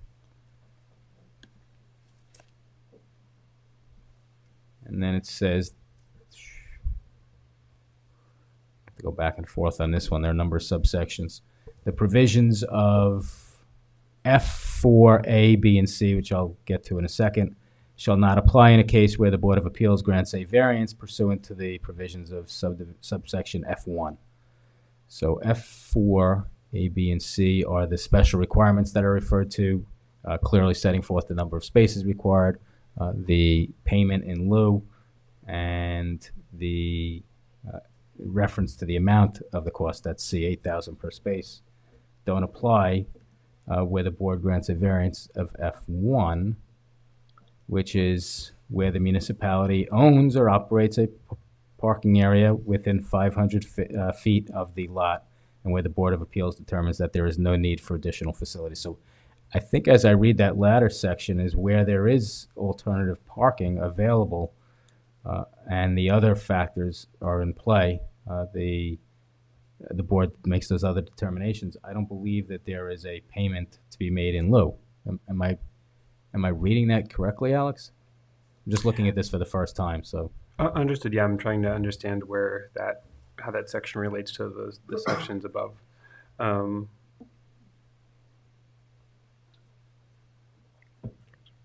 It seems to me that it's an alternative. Either you get a variance or you get a waiver, which is the way these sometimes are written. But I'm not having just reading this for the first time. I don't know if that's exactly what's intended, but that typically would be the case.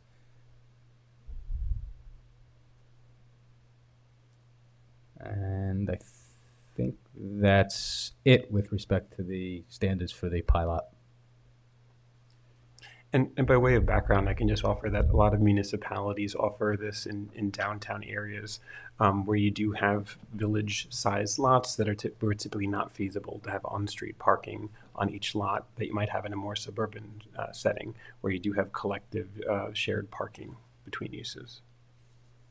Is there a way for you to show us an aerial of the adjacent municipal parking? I know there's an area behind this. I'm not sure what that is. There's an area behind the Wrist liquor store. I don't know who's allowed to park there. I know that behind here, it's a little bit I can try and unclear. get into the Zoom, but I know in the meantime, I believe it's here on the table. But if you give me 1 minute, I can pull that up. I believe that the spaces behind risks are private spaces. What there is directly behind this property, it's contiguous, is the 18 lot parking, and there are all kinds of municipal signs identifying it. So it's directly behind it. The what? How many parking spots? 18.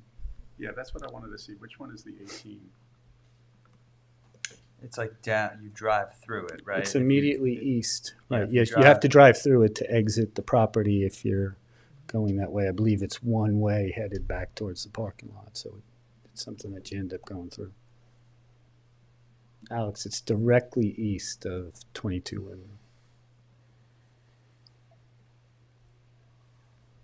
Would medical use require a special exemption?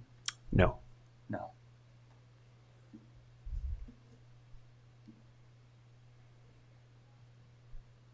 I have a question. In an office space, since that's what it's intended to be used for, of 7,200 square feet, is there a calculation of how many individuals would be working in a space that size? And is it intended to be retail on the main floor? Yes, to retail on the main floor. Yep. Dry storage, unfinished storage above. And then I don't have any information on how many anticipated employees will be there. I guess it's supposed to be based on the business and the type. You're referring to the existing building. Were you talking about the new building I'm as talking well? about the new building, what the intentions would be for it. Because as we all well know, there's a great deal of development going on Windmill at this time, as well as on Hill, with all kinds of parking demands that are going to be placed in that area. So having a clear understanding of how many spaces we're talking about, because that seems significant. It's 14 spaces that we're asking for the waiver or variance for. So we're required to do 22. We have 8 on site. The aerial is showing on the display right now. Yes. This is the subject property. Mm-hmm. Yep. And there's on-street parking on Windmill Lane, and then the municipal parking is on the property behind, and also the larger municipal lot further to the northeast. And those are all interconnected. Yeah, me either. So Job's Lane North is is at the up. bottom. Jobs is at the bottom. Yeah. Then You're we're at going north. Windmill at the Yeah. intersection, and the structure is with the grass around it, Mhm. correct? Yes. Right. So are the parking spaces that you're referring to the grass? What's now grass? No. Or is it the actual spaces where we see cars in the spaces? It's the cars. Okay. That's municipal parking where those cars are. It's where the Okay. cars are, and maybe what's throwing you is we have I think it's a 12-foot wide right-of-way. Mm-hmm. So if you jog over 12 feet, it sort of puts us right on where coming right through here. Right. Can you zoom in a little more? There's a parking lot where those cars are. That's the parking lot, the 18. Where we're talking. It's in shadow, but there's a drive from Windmill. Correct. Right here. Yes. And there's also access from the entrance to the municipal parking lot on the north side of Shippey's. Sorry, Chick, if you go the other way. Right. It's also entered there. And if you follow that to the east, you'll see that's the large municipal lot that was just recently repaved. It's also accessible from to West the south, right? through that alley by Wrist. Yes, and then the municipal lot is accessible from West Main Street and Nugent Street. That, Yeah. Mhm. that's the Rite Aid parking lot, Mm-hmm. That's Rite Aid. The correct? Right, ugly block. Referring to this. okay, Rite Which Aid, looks then this is separate. what was just redone, this is the bank. Yep. Okay, so where's the nearest parking from where this building would So be? this is on the other side of Shippey's. Mhm. Okay. It's I'm with it. I'm that with you. area immediately behind. Oriented? I'm now oriented.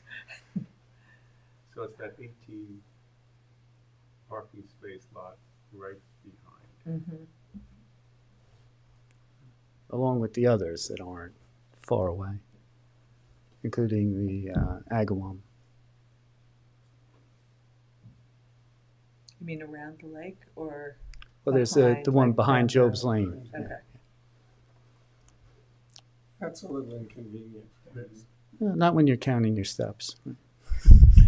And also the on-street parking, I believe, on both sides of Windmill.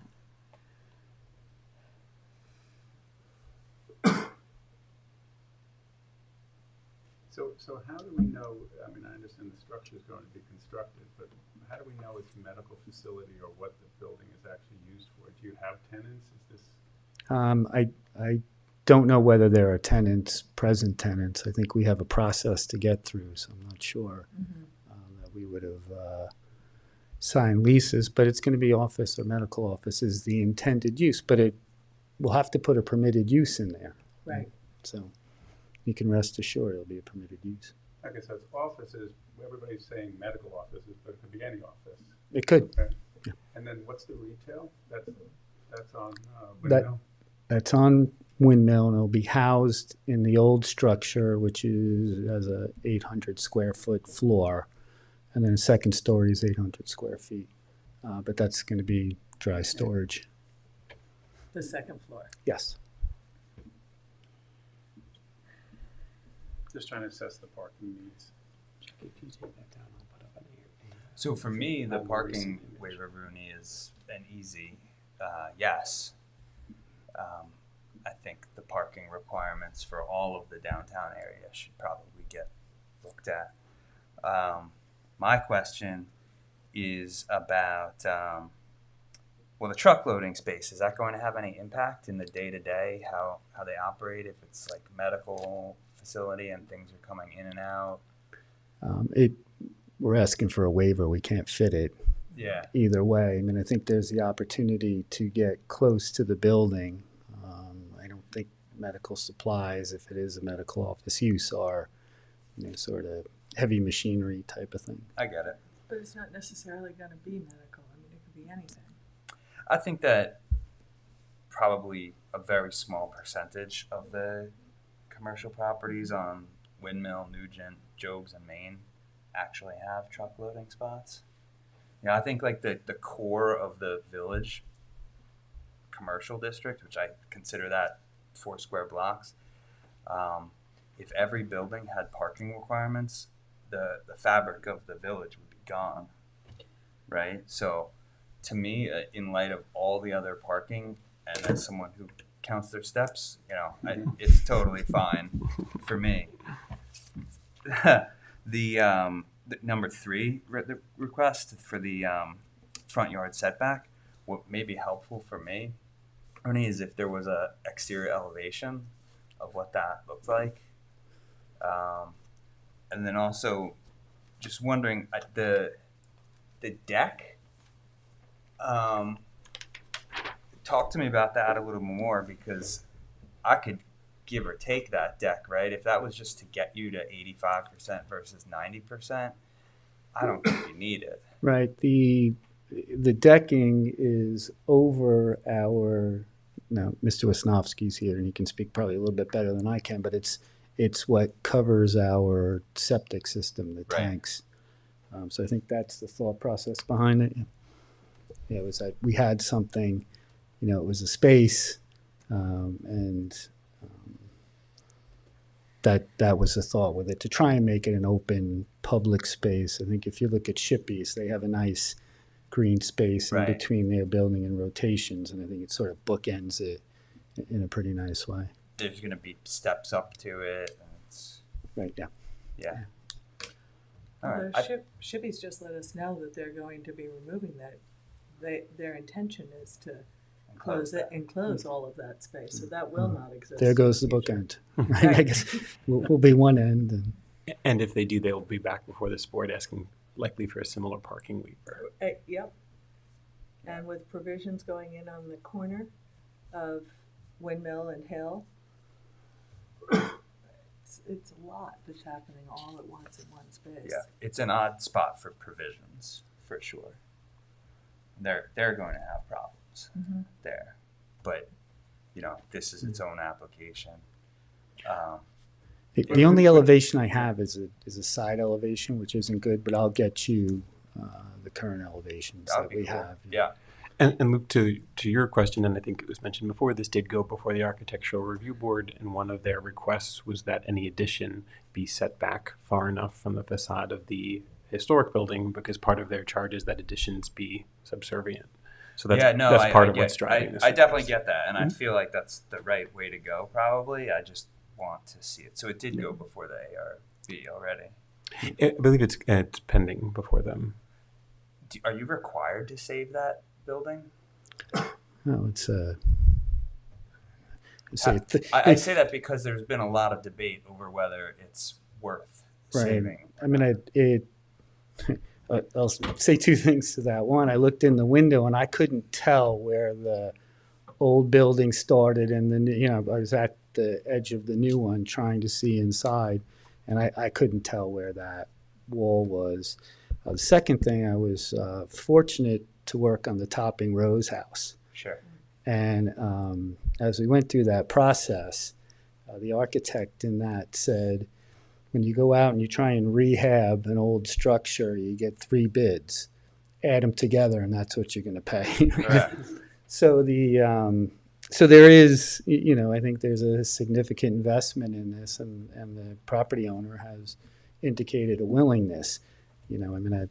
Brian and I could argue in court for a long time whether, either side of it, but that's not where we are. We're Right. voluntarily rehabbing it and bringing it back. Who's the architect? His name escapes me. Ryan Kestner, I believe.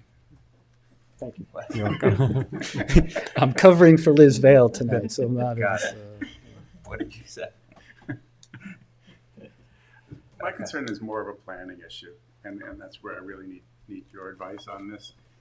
As Julia was indicating, there's a macro to look at this. What is going on with the village? Are we providing enough parking? There's a number of people, who are asking for development projects.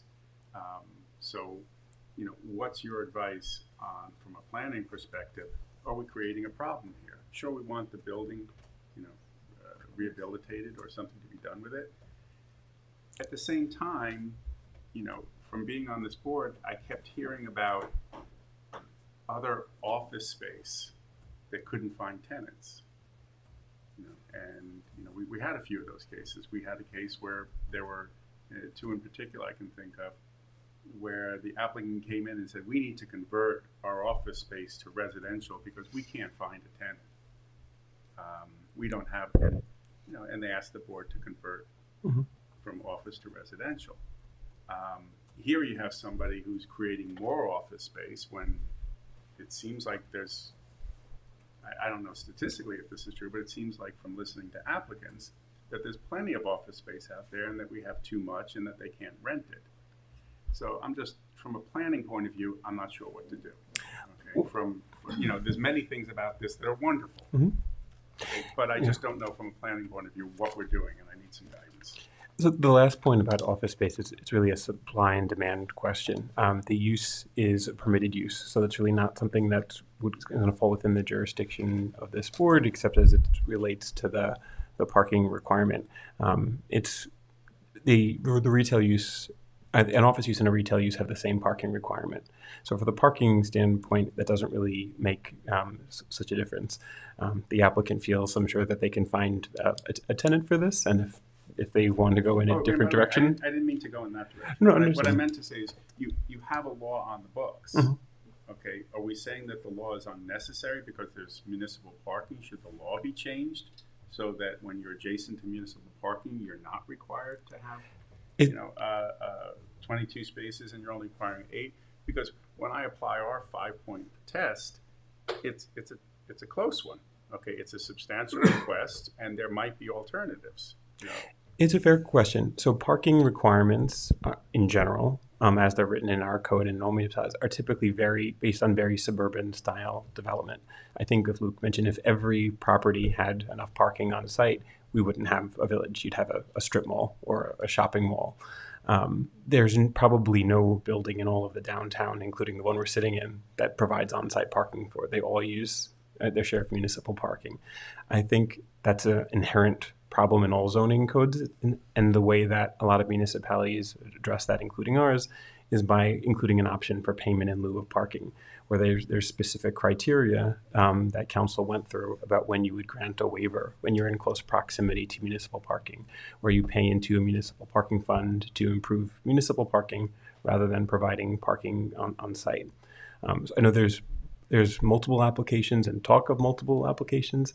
I think for the board's purposes, they have to view every individual application, individually on its merits. But those code provisions for parking exist for this whole district, in contemplating that you do have several uses that are all sharing a supply of municipal parking. I hope that answered your question. No, and it's exactly where I was going with it. That I'm more inclined to grant the parking space variances if it's required that they enhance the municipal parking, which they're clearly telling us they're going to be using, that it's essential for their development. So that's between, I guess, you and the trustees. I don't know how much say we have over it. Well, I think it would be I think what the code says is it's up to the board to grant that waiver on the condition that there's this payment in lieu of parking, if that's what they feel is it's appropriate. Okay, just that I'm bringing that up for purposes of discussion. That's if we issue a waiver, right? But if we issue a variance, they don't have to pay. Well, we'd likely have to double check that, but I think what the code is saying is that if you determine that there is no need for additional parking at all, you can grant, a variance like you would anything else. Right. But if you determine that there may be need for parking, but it's impractical to add on a site like this, you can waive it on site when there's municipal parking, and then condition that on the payment in lieu of parking, that contribution that goes to the municipal parking fund. I think the need for parking spaces is more of a cultural issue, a cultural problem, not really a problem. There's a couple hundred spots within 5 minutes walking of this site, I mean, if it's a medical building, depending upon who it's catering to, that may be a little bit of an issue. But, again, for me, it's a very easy yes on the parking waivers. And as the applicant mentioned, I think there's 8 spaces that are being provided on site, and that includes the required number of disabled spaces. How many would be handicapped? 2.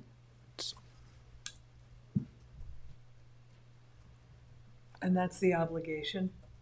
Yeah, I believe that comes from New York State, I believe, rather than the village. It's a percentage of total parking spaces, is my understanding.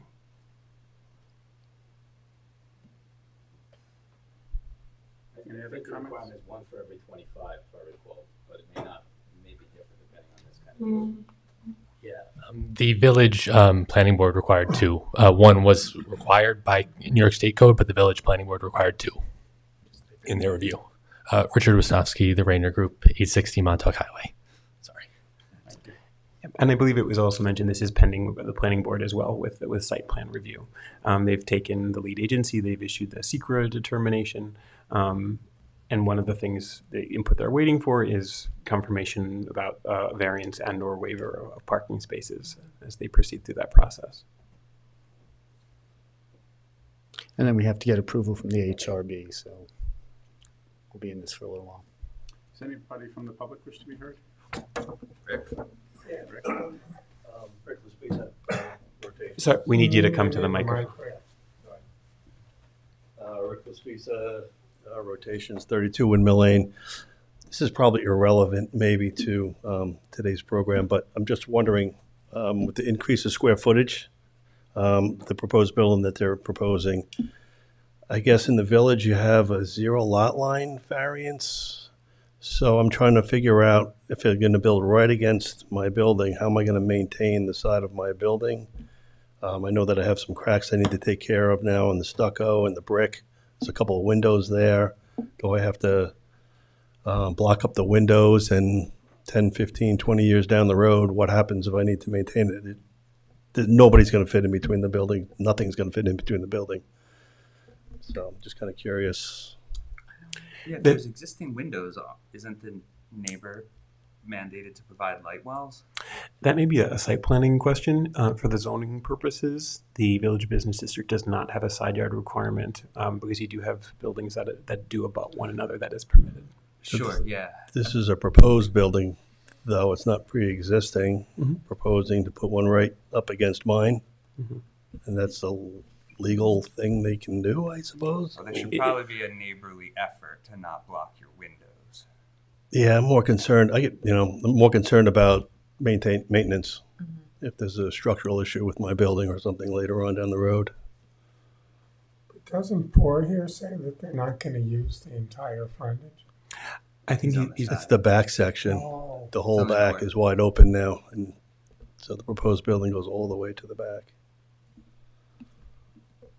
How does that work, Alex? Can there be a reasonable condition that there's separation between the two? It would probably likely come from the planning board as part of the site plan review. It's not a zoning issue. Not a zoning issue, yeah, I figured. Unless they were asking for relief with respect to that area. To the side. I think you can go to the Am I planning speaking to the board. wrong board? Okay. No, it's. Thank you for We're sitting glad here for to a see few you. hours. Well, thank you for listening. Thank you for your patience. So where do we leave this for now? I would Adjourn for all continue, purposes? right, I would continue it to the next meeting, June 11th meeting. And we can look up the pileup versus variance requirements and better understand rather than sit here and read and try to give you advice that may not be correct. Okay, so I'll motion to adjourn for all purposes, case number 3177, 865 Merrick Holdings LLC. Can I have a second? Second. And all in favor? Aye. And that's the June 11th, right? That's to June 11th. Is that okay with you? Yes, thank you. So we're going to adjourn to executive session and then come back and possibly talk more about the open written decisions? Yep, exactly. Just make sure you do it by motion, and we'll state that it's for legal advice. Okay, so I'll motion to close for executive session to legal advice. Can I have a second? Second. And all right, welcome everybody back to the Zoning Board of Appeals public hearing, May 14th, 2024. We're returning for 3 decisions.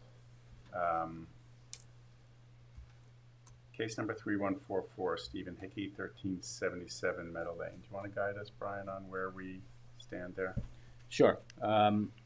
As I mentioned at the beginning of the meeting, I had discussions with counsel for the applicant with respect to a covenant, but the board had not made a decision, so I think the board needs to deliberate, determine where it wants to go on this, and then direct me to draft a decision in accord with that discussion for consideration by the board at the June 11th meeting. Okay, so let's commence those deliberations. I'd be in favor of issuing the dock permit, but subject to certain conditions. As would I. Agreed. And And those I'm conditions. rounding out the 4th.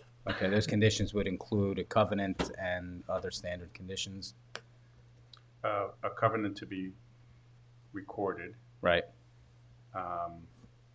with respect to the buffer between the house and the water, and other covenants that are recommended by our environmental council. Do you want to enumerate those, Chick? Sure. So You don't have a mic in front of you, Chick. Good catch. Sage would have said it.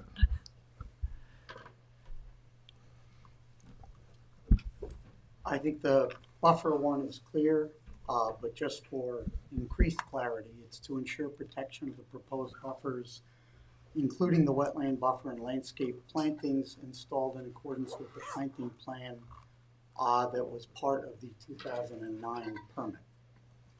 The second one would be subject to a covenant to ensure that the dock area shown on the site plan shall be used only for its intended purpose for water access and launching of small personal watercraft, including kayaks, paddleboards, and similar watercraft. There shall be no motorized boats and no extended daily, overnight, permanent, or seasonal berthing of boats alongside the kayak structure or otherwise using the kayak structure for access to the premises other than provided for herein. Those are the ones that we had discussed previously. I can include them in a wetland special permit that would accompany the decision that council would prepare.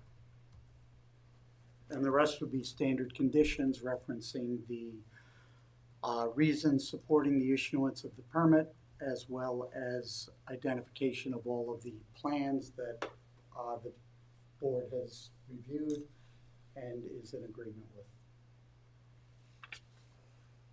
Do we need to motion this, or do you have everything you need?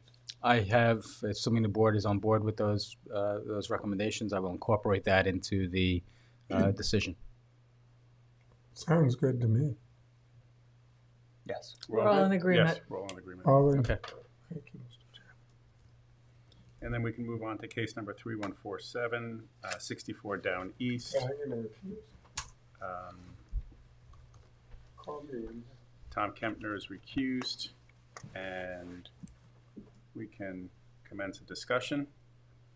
Luke, where are you standing on this? I'm a no for this. I think it is a not appropriate location for an accessory structure.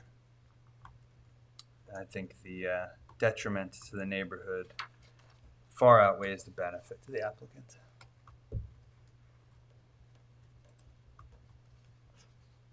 And Julia? I would say that the detriment to the neighborhood also outweighs the benefit to the applicant. And I also believe that the accessory structure is not properly located.